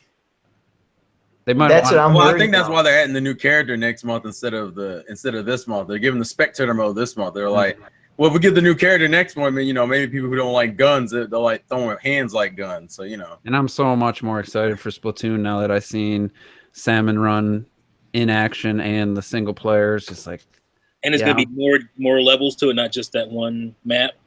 yeah, they're gonna add maps plus the different modes in the Salmon Run. It's not just the same That's horde awesome. constantly, and it is not surprising. I kind of predicted this, that you know the first time we saw it January 12th, it was like, oh, it runs in the same resolution, docked and undocked, and I was like, well, they're probably gonna fix, you know, have that change by the time it releases. There's no reason a game should run the same docked and undocked. And they did. I'd noticed it looked better even in the stream. I was like, man, this game does look beautiful. And then they confirmed that it is docked. It does run native 1080p now, and so it's gotten a bump there. Plus, I think just in other ways it's gotten a bump too. So you always put that polish on last, just like Xenoblade Chronicles 2. They said, Xenoblade Chronicles 2. They're like, don't judge it officially. They're really putting the polish on now. Like, you know, that's the stuff they wait and do at the end. So, and Odyssey, I think Odyssey looks significantly better than it did in the first trailer from a graphic standpoint. I don't know if I feel like you were holding stuff back on that game to begin with. But. Not just, you know, it had to have been an older build because they didn't have the cap attacking. They didn't showcase that at all. I mean, they didn't show any gameplay really. Yeah. They didn't show. Yeah, they could. That probably was just a conscious decision to not show. I think they had that mechanic by the time they showed it in January. I mean, that would be really surprised. You know, Odyssey looked.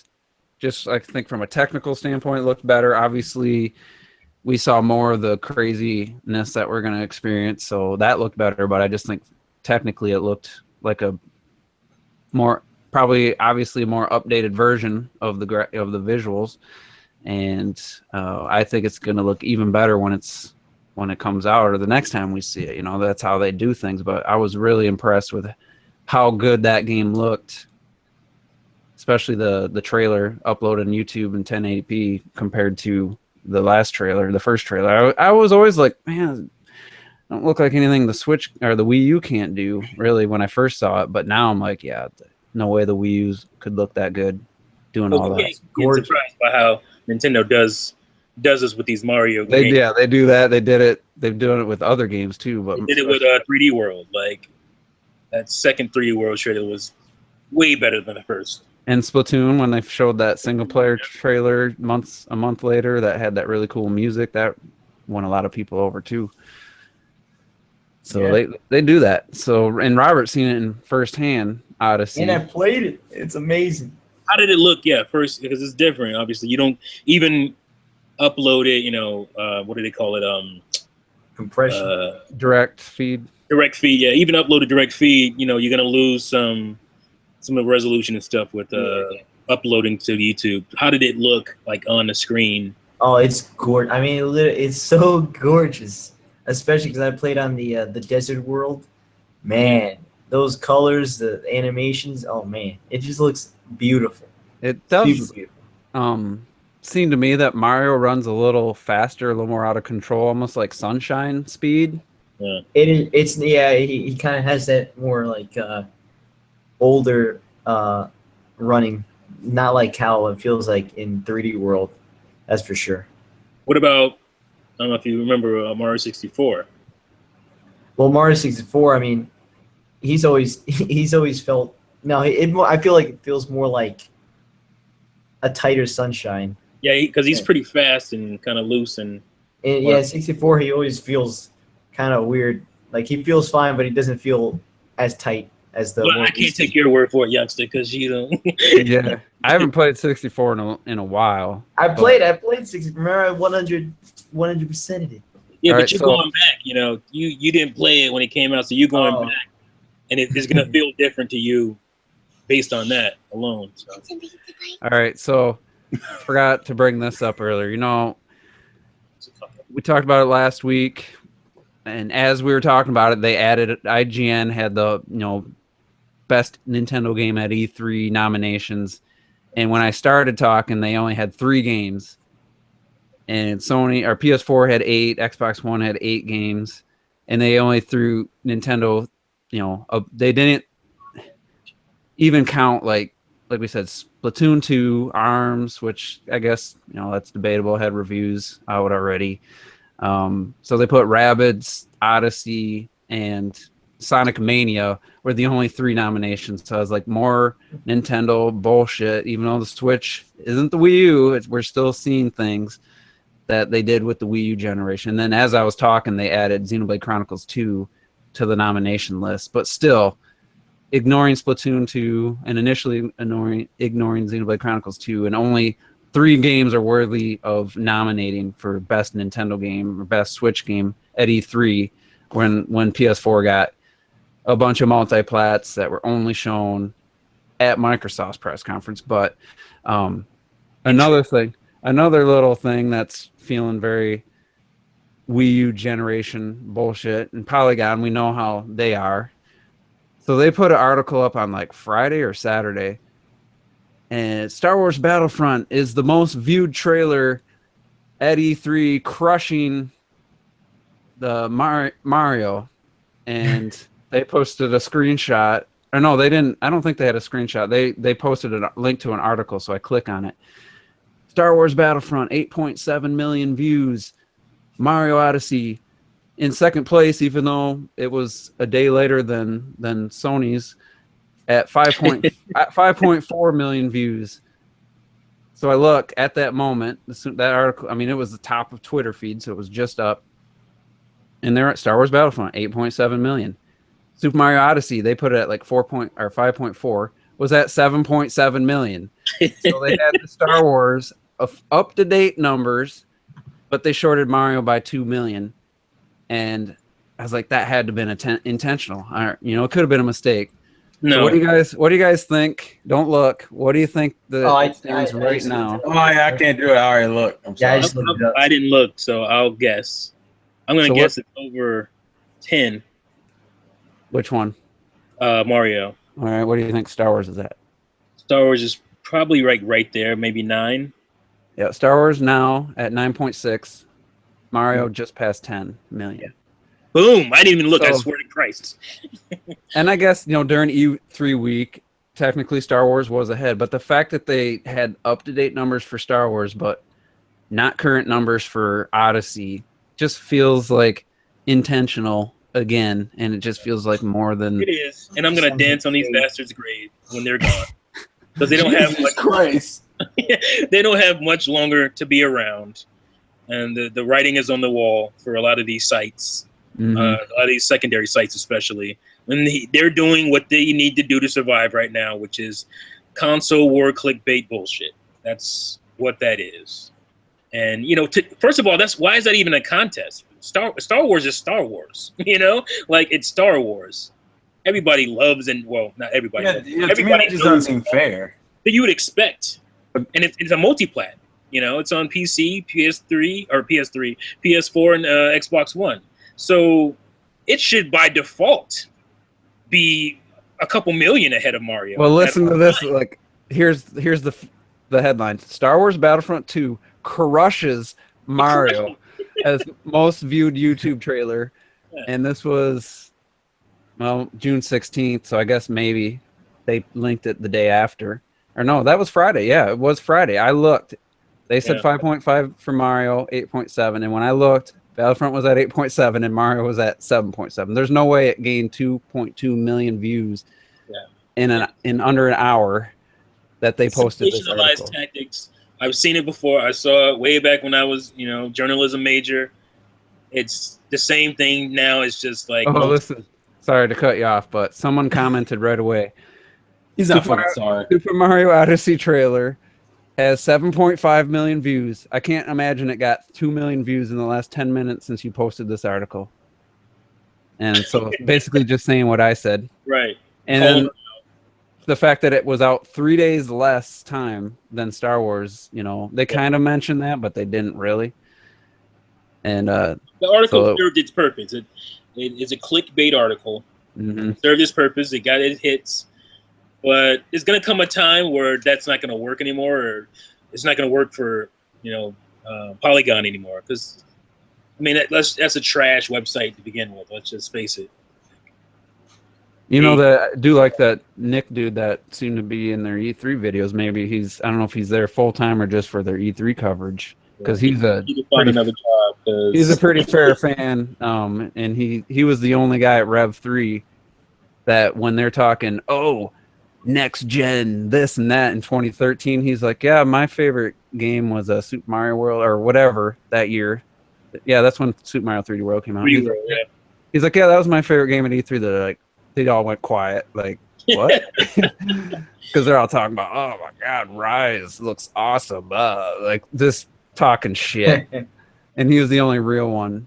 I mean, obviously he liked that Nintendo game, but he's not only Nintendo game or Nintendo fan, but he was the only one that could say, hey, this game's amazing. And he said it, and they all just looked at him like, what about Rise? I don't remember. Whatever game for the Xbox One, PS4 they were trying to hype up at E3 that year. Rise is forgettable trash. It was Titanfall. It was Titanfall they were all getting giddy about. I think that was that year at E3 where that won E3 Titanfall. And he's like, yeah. Played it once, you're done with it. There's no depth to it. I was bored with that game in literally a half hour. I was done because it was just constant online stuff. I was like, I want to just sit back and play this game without just being competitive online. But anyway, that's another topic. But I just think that's funny that they use the word crushed and then had to skew the numbers to justify their argument, just like they did with the Mario Kart 8 will be the worst selling Mario Kart game. And I mean, I think it's the second or third worst, really, if you look at it. But it did way better than what they say would maybe hit 3 million by 2015, 2016 or something, whatever that was.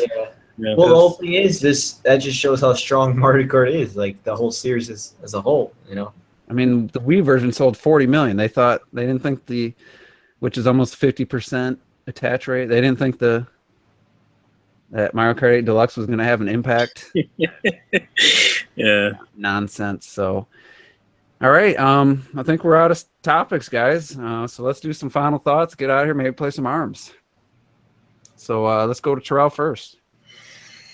I like video games. Shit. Wait, am I still muted? Am I not? Okay. I didn't make sure. I was blacked out for a bit. I'm sorry. Good podcast. Interesting set amount of topics. Buy the third-party games you're legitimately interested in, and don't ask for games that you have no intention of buying. Cave Story comes out tomorrow, and then we got buy it again for the 19th time. Well, yeah, it's true. I'm trying to think what the hell Cave Story is like on everything. Look at that shit on my calculator somewhere. I still don't even know what that game is. It was a Wii game made by one. Well, actually, it was a PC game made by one person. Yeah, go way back to early 2000s. Yeah, it was like a PC game made by one person, and then eventually got ported. Pretty much what Undertale's going through right now. Pretty much, it's like that's the original. That's the OG. In indie games, like I said in my video, where what was the point I was going for within? As far as the Switch is just a Wii U, has nothing but Wii U ports.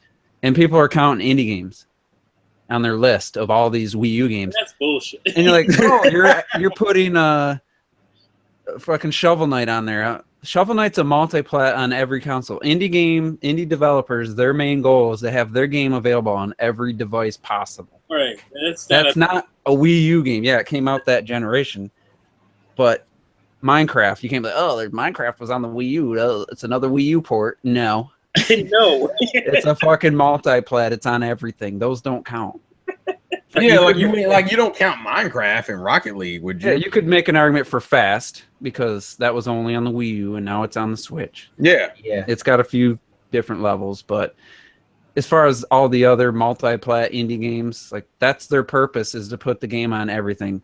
PS5 comes out or next Xbox or whatever, Minecraft's probably going to be on it and Shovel Knight's probably going to be on it. You know, it's like those are mainstays on any system. You can't count those as Wii U ports on the Switch. That's just when the new Atari drops and it has Shovel Knight on it. Hey man, we don't talk about that shit. That's just, you know, that bugs me when people were including indie games on their list of Wii U ports that came to Switch. As far as I'm concerned, there's like 4. There's Lego City Undercover.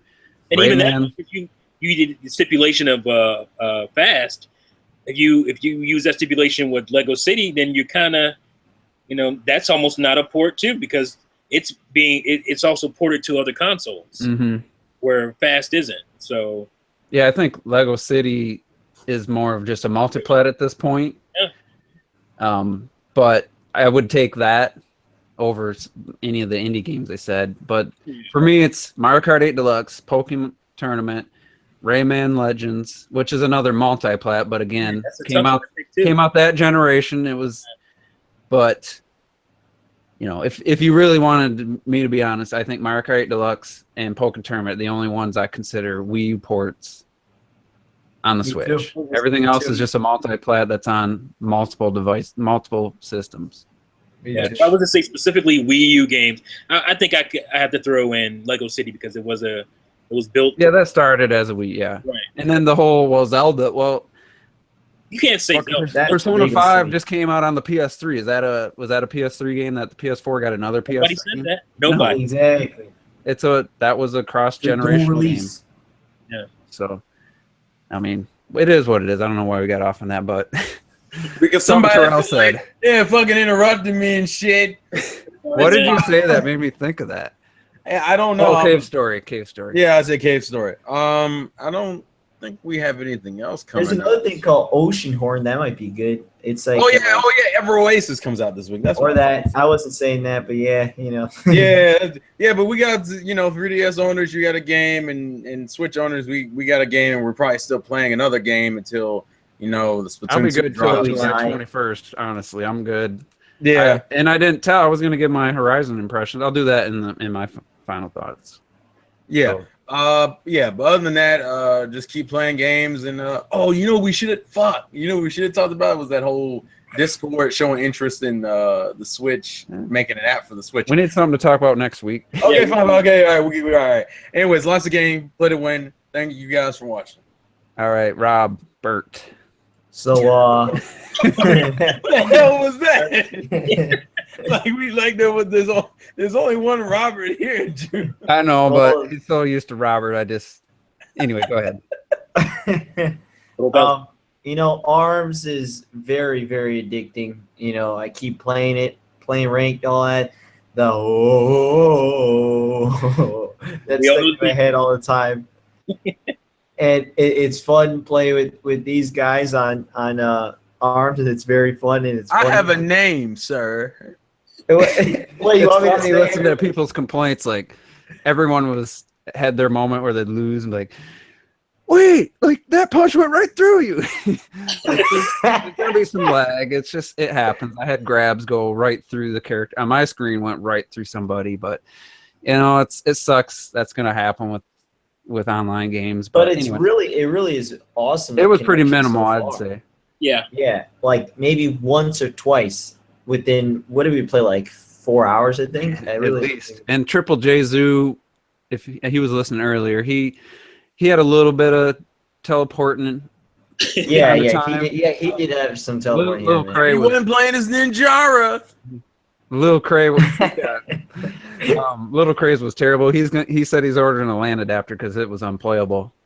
Cool. If you got bad Wi-Fi, don't try to play. You know, I'm trying to become the world's greatest Min player. One day.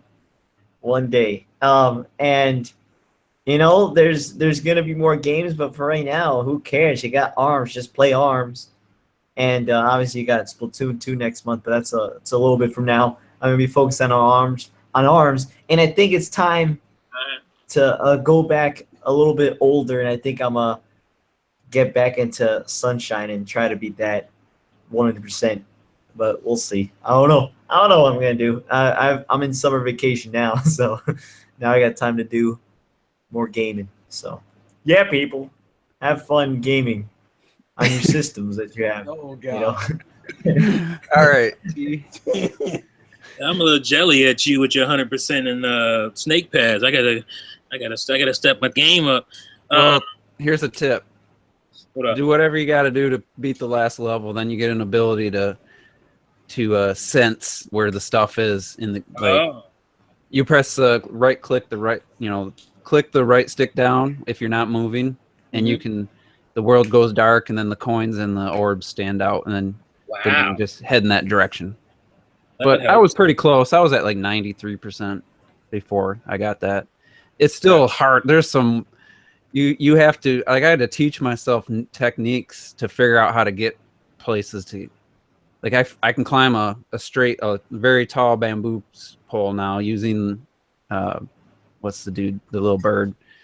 Oh yeah. If you hold your tail, you can snake up, and it's a lot easier to get up to the top of like really tall bamboo poles that, obviously they know you're going to be able to climb it, but at first I didn't think I could. I only thought I could do a certain height. So I figured that out, and it was pretty damn rewarding because I was pretty pissed at the game the last time I played it, and I was like, you know what, I haven't touched my Switch this whole E3, and Treehouse is covering stuff I'd already seen, so I turned it on and dedicated it, and it plays great. I don't care what anybody said. Portable, it plays great and looks great to me. Yeah. But anyway, go ahead. Working on bamboo poles.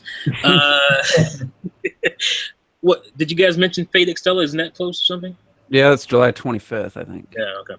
That looks interesting. I might have to check that out. I don't know, man. Yeah. That frame rate was looking rough. I'm just gonna let you know. Well, I just meant the game. I know it's got some issues. Hopefully they'll touch them up. Yeah, and in the whole third-party thing, like, for the most part, all the third-party games, I don't need them on my Switch. Obviously, I would like them, but I feel like if you're calling yourself a supporter of the Switch and you're on that list, we need to see something from you at this point. So I'm not out trying to port beg on any of that stuff. I don't care. Like, I'm gonna do just like Juice said. Like, is it either gonna be a used purchase or is it gonna be a discounted purchase on a different console where it would have been day one on my Switch, because that's where I'm gonna be at most of the time. So yeah, so it's it's just arguments versus arguments. It's nothing big. Like you said, there's plenty of stuff coming for Switch to play, especially this year through the holidays. So there won't be any droughts. This ain't for sure. So, but yeah, great discussion as always. I got to get me some E3 videos out. I haven't done any impression stuff yet, so look forward to that. And as always, play Nintendo Cruise. Yeah, and I definitely ain't begging, even though Dragon Ball Fighter Z looks cool, and they're like, oh, if there's enough demand, I'm not gonna do it. I don't care.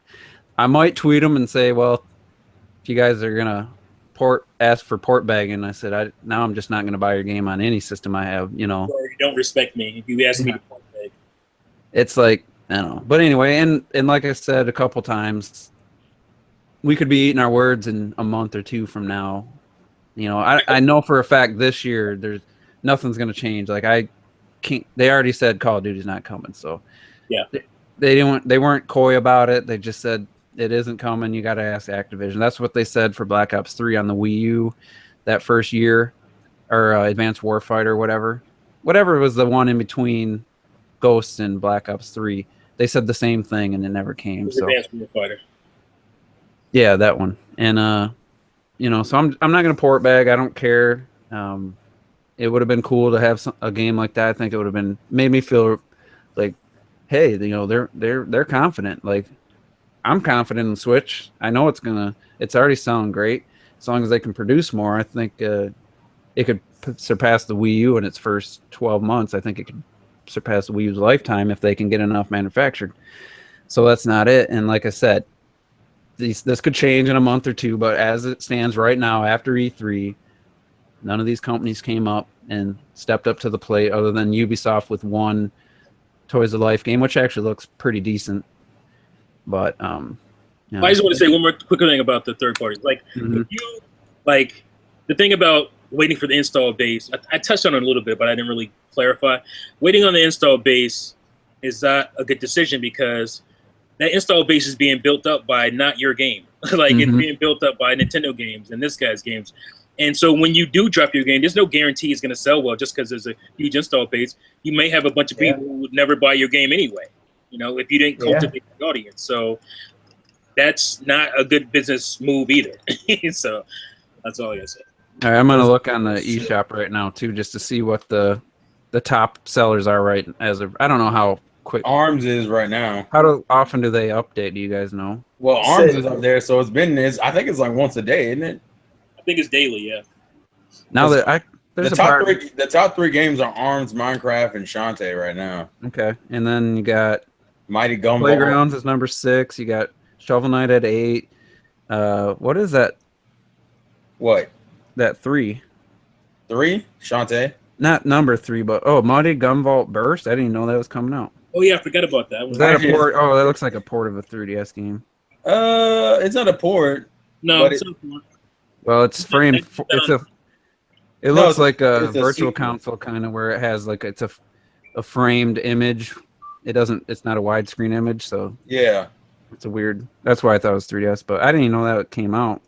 Oh yeah, apparently Ocean Horn is coming out this Thursday. Oh yeah, that's what I just said. Yeah. So sorry, I'm fucking up, then I apologize, man. It's the first. I can't be trusted. Snake Pass was on there for a while, and what's number 11 here? I expect Ocean Horn to do really well.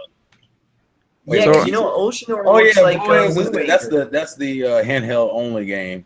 Oh yeah, it's like a. Oh wait, no, it's not. That's the. What the hell is? Oh, that one's like another old school retro looking game. I thought it was Voaz. Did you buy Shantae again, Terrell? No, I did not. I'm waiting until probably the Risky Boots DLC comes out, then I might get it. And that to me, like that, gonna be paid DLC if I wasn't a backer. I think so. Yeah, I'm not sure. Wii U ports. Well, I mean, honestly, if I wanted to, I already backed the game on Wii U, so I could just pull my Wii U out and play it because I'll have it for free on there. Yeah, I can play it anytime. But anyway, I need you. Let me. And we have the Zelda DLC that comes out next week. Yeah, right? June 30th. Wait, got what? to talk about that. We'll talk about it next week. That comes out literally next week. I didn't even know that. To be honest. Yep. Yeah, you got to realize we're almost done date. with June. We're only like 2 weeks out. Oh yeah, that's true. We're the name. Yeah, Wow, man. Friday we get the DLC pack 1, which I love. That And in 4 Trials months of the Sword is looks great. It's gonna be a year 4 old. months is Odyssey. Oh yeah, wait, it's all about to say, T. How's that wait for NBA Playgrounds to come out? Online, make it out. Hey man, I'm getting a free copy of Shaq Fu. Oh, Is that I'm about to say, that sounds like a punishment. that's more of a punishment than a reward. Those bastards. To be honest, I think I played enough. They should have just gave me. I played enough. Oh, go ahead. They might as well just give me a copy of Buffy while they were at it. No, you didn't. Anyway. You didn't deserve it. Let me get back to my final thoughts. I got a couple, quite a few things to cover here. First off, glad that Wonder Woman's still doing good. It wasn't number 1, but it looks like it's going to be the best DC movie box off domestically for sure, which is cool because I think it's a great movie, and I think I'd rather see that doing well than a movie I think's trash like Suicide Squad. But anyway, Whoa. I thought it was okay the first time. By the second time I watched it, I'm like, it's bad. But anyway, I watched John Wick 2 last night, and to me, it's literally the best sequel since Terminator 2. I freaking thought it was Terminator Juice for a minute. No, Terminator 2 is the best sequel of all time. I think this is the best sequel since then.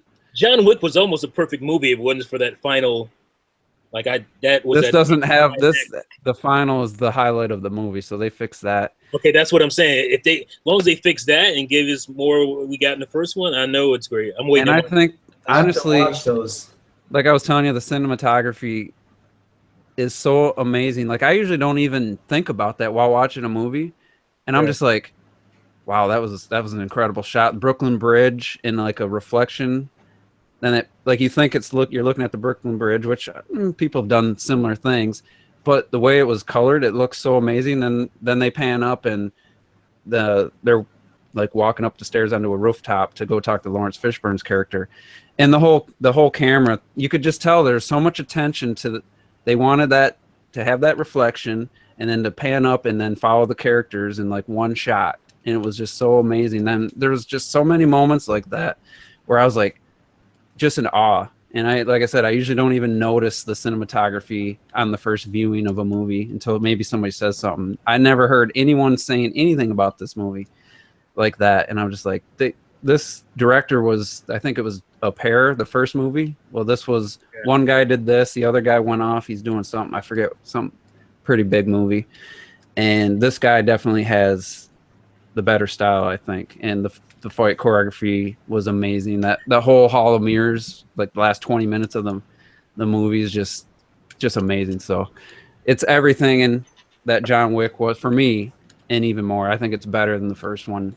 So, you know, that being said, didn't want to get your hopes up too high or expectations, T, but it's no, I pretty damn expect good. it to be awesome. Like It's beautiful. The final, fight, I guess you want to call it, in John Wick was the lowest point to me, which sucks because that's the last thing you see in the movie. And I'm like, if they can give me, more of what I got in John Wick and fix that, that problem I had with it, then it's going to be great. So yeah, I wish I would have bought it when it was on sale. I rented it, the day after the Blu-ray sale price ended. I'm like, because sequels are rarely good. They're rarely, not only are they rarely better than the first, but they're rarely even good. Yeah. And especially, movie like that, you never know. Matrix 2, not a great sequel, especially now, to a great movie. And the 2 and 3 were terrible, but comedy sequels, sequels in general are usually Hangover 2. yeah, they're just usually not good. But this one for me was like, Winter Soldier. I know you like that one a lot. which one? That's a Winter Soldier. That's a sequel. Yeah, I think John Wick 2 is a better movie and a better sequel because it just Winter Soldier was a bigger jump from the first to the second. But for me, like John Wick was such a tight movie, whereas Winter Soldier still has some parts that I don't like. But anyway, if you haven't seen that, you like the first one, I recommend it. And then quick thoughts on Horizon Zero Dawn. The combat with the creatures or whatever can be very, very like dynamic and fun and really cool, strategic. The rest of the game, I have trouble keeping my eyes open. Like it's so boring. And I hate to say, I got about 5-6 hours in, and the first hour it was like kind of like Xenoblade Chronicles X. You really couldn't explore the open world. You really weren't in control of much. But just the dialogue just goes on, and it's so boring. And then you got these terrible facial animations that just take you right out of it. Not only do their lips barely move at times, it's just like someone just clicked the animation button like on the lip to move it. We're barely not at all. Mass Effect Andromeda level, sorry. Yeah, and then their heads are just like twitching, and her hair's going through her shoulder the whole time. And I'm just like, I can't be interested with all this weird uncanny valley shit happening. These characters look super realistic and detailed, if you're not looking at them moving, and not only are they given boring performances, the story isn't, like, the dialogue isn't great, the idea of the story is great, and then there's all these weird little uncanny things happening that just takes me right out of it. But then even the open world, there's not one landmark. 5-6 hours in the game, there's not one landmark in this world where I'm like, oh, I want to go there. Like everything is just trees you can't see in the distance. And I got in this desert area now, and I was like, oh, there's a kind of a plateau in the distance, but I have no interest going there. There's nothing drawing me there, and it's just kind of, it sucks that it's so boring. But the encounters with like the harder enemies is fun once you get some upgraded equipment, like the thing where you shoot the wire into them and then into the ground. You get like 5 of them, kind of ties them down. You know, there's some, it is pretty exciting, and you know I die a lot, but it is fun.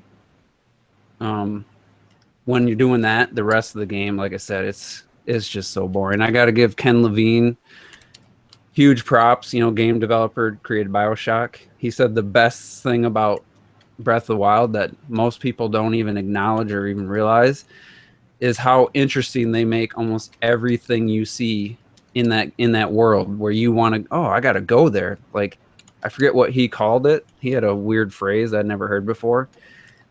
And it's like basically, oh, you see this? I want to go there. Like, making gamers in an open world game want to go somewhere is, I guess, very challenging for developers, and Nintendo did it. And it's like, how many times you get sidetracked at Breath of the Wild, and Horizon was like, get me to my destination. Like, there's nothing interesting to see, really. I mean, there's some cool, like, old, somebody's playing ARMS right now.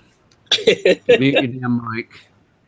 There's some like cool, like, old structures, like skyscrapers covered in vines, you know, that's kind of interesting, but you don't see it coming. Like, just the way they design the world, you can't see anything in the distance to like say, oh, I want to go there. So I don't know. I'm going to keep playing it for a while. I'm going to give it, you know, a little bit more time, because like I said, it is fun battling those creatures, the robots and stuff. But, you know, the stealth mechanics are pretty fun, but melee's trash. There's no fun in the combat. The enemy, like the human AI, they just stand there. You just walk up to them and freaking melee them. Like, it's really bad. So quick mini review impressions of Horizon. I paid $32, and that's about right. It would have probably been better at 20, but I'm waiting for 20 now. Yeah, it's just tough after Breath of the Wild playing an open world game. Like, no climbing. I want to use the sail club. I want to jump off a cliff and get somewhere. When I do want to get somewhere, it's like, oh, I can't. I'll die if I jump off here. Oh, I can't climb this rock that's not even shoulder height. I can't even jump up to it, just hitting an invisible wall. It's stuff like that you didn't. I kind of knew because of that video where the guy did, you know, the comparisons of things you can do in Breath of the Wild that you can't in Horizon. But it's weird playing it, and you're just like, you expect to be able to just get up on this little rock, and you can't.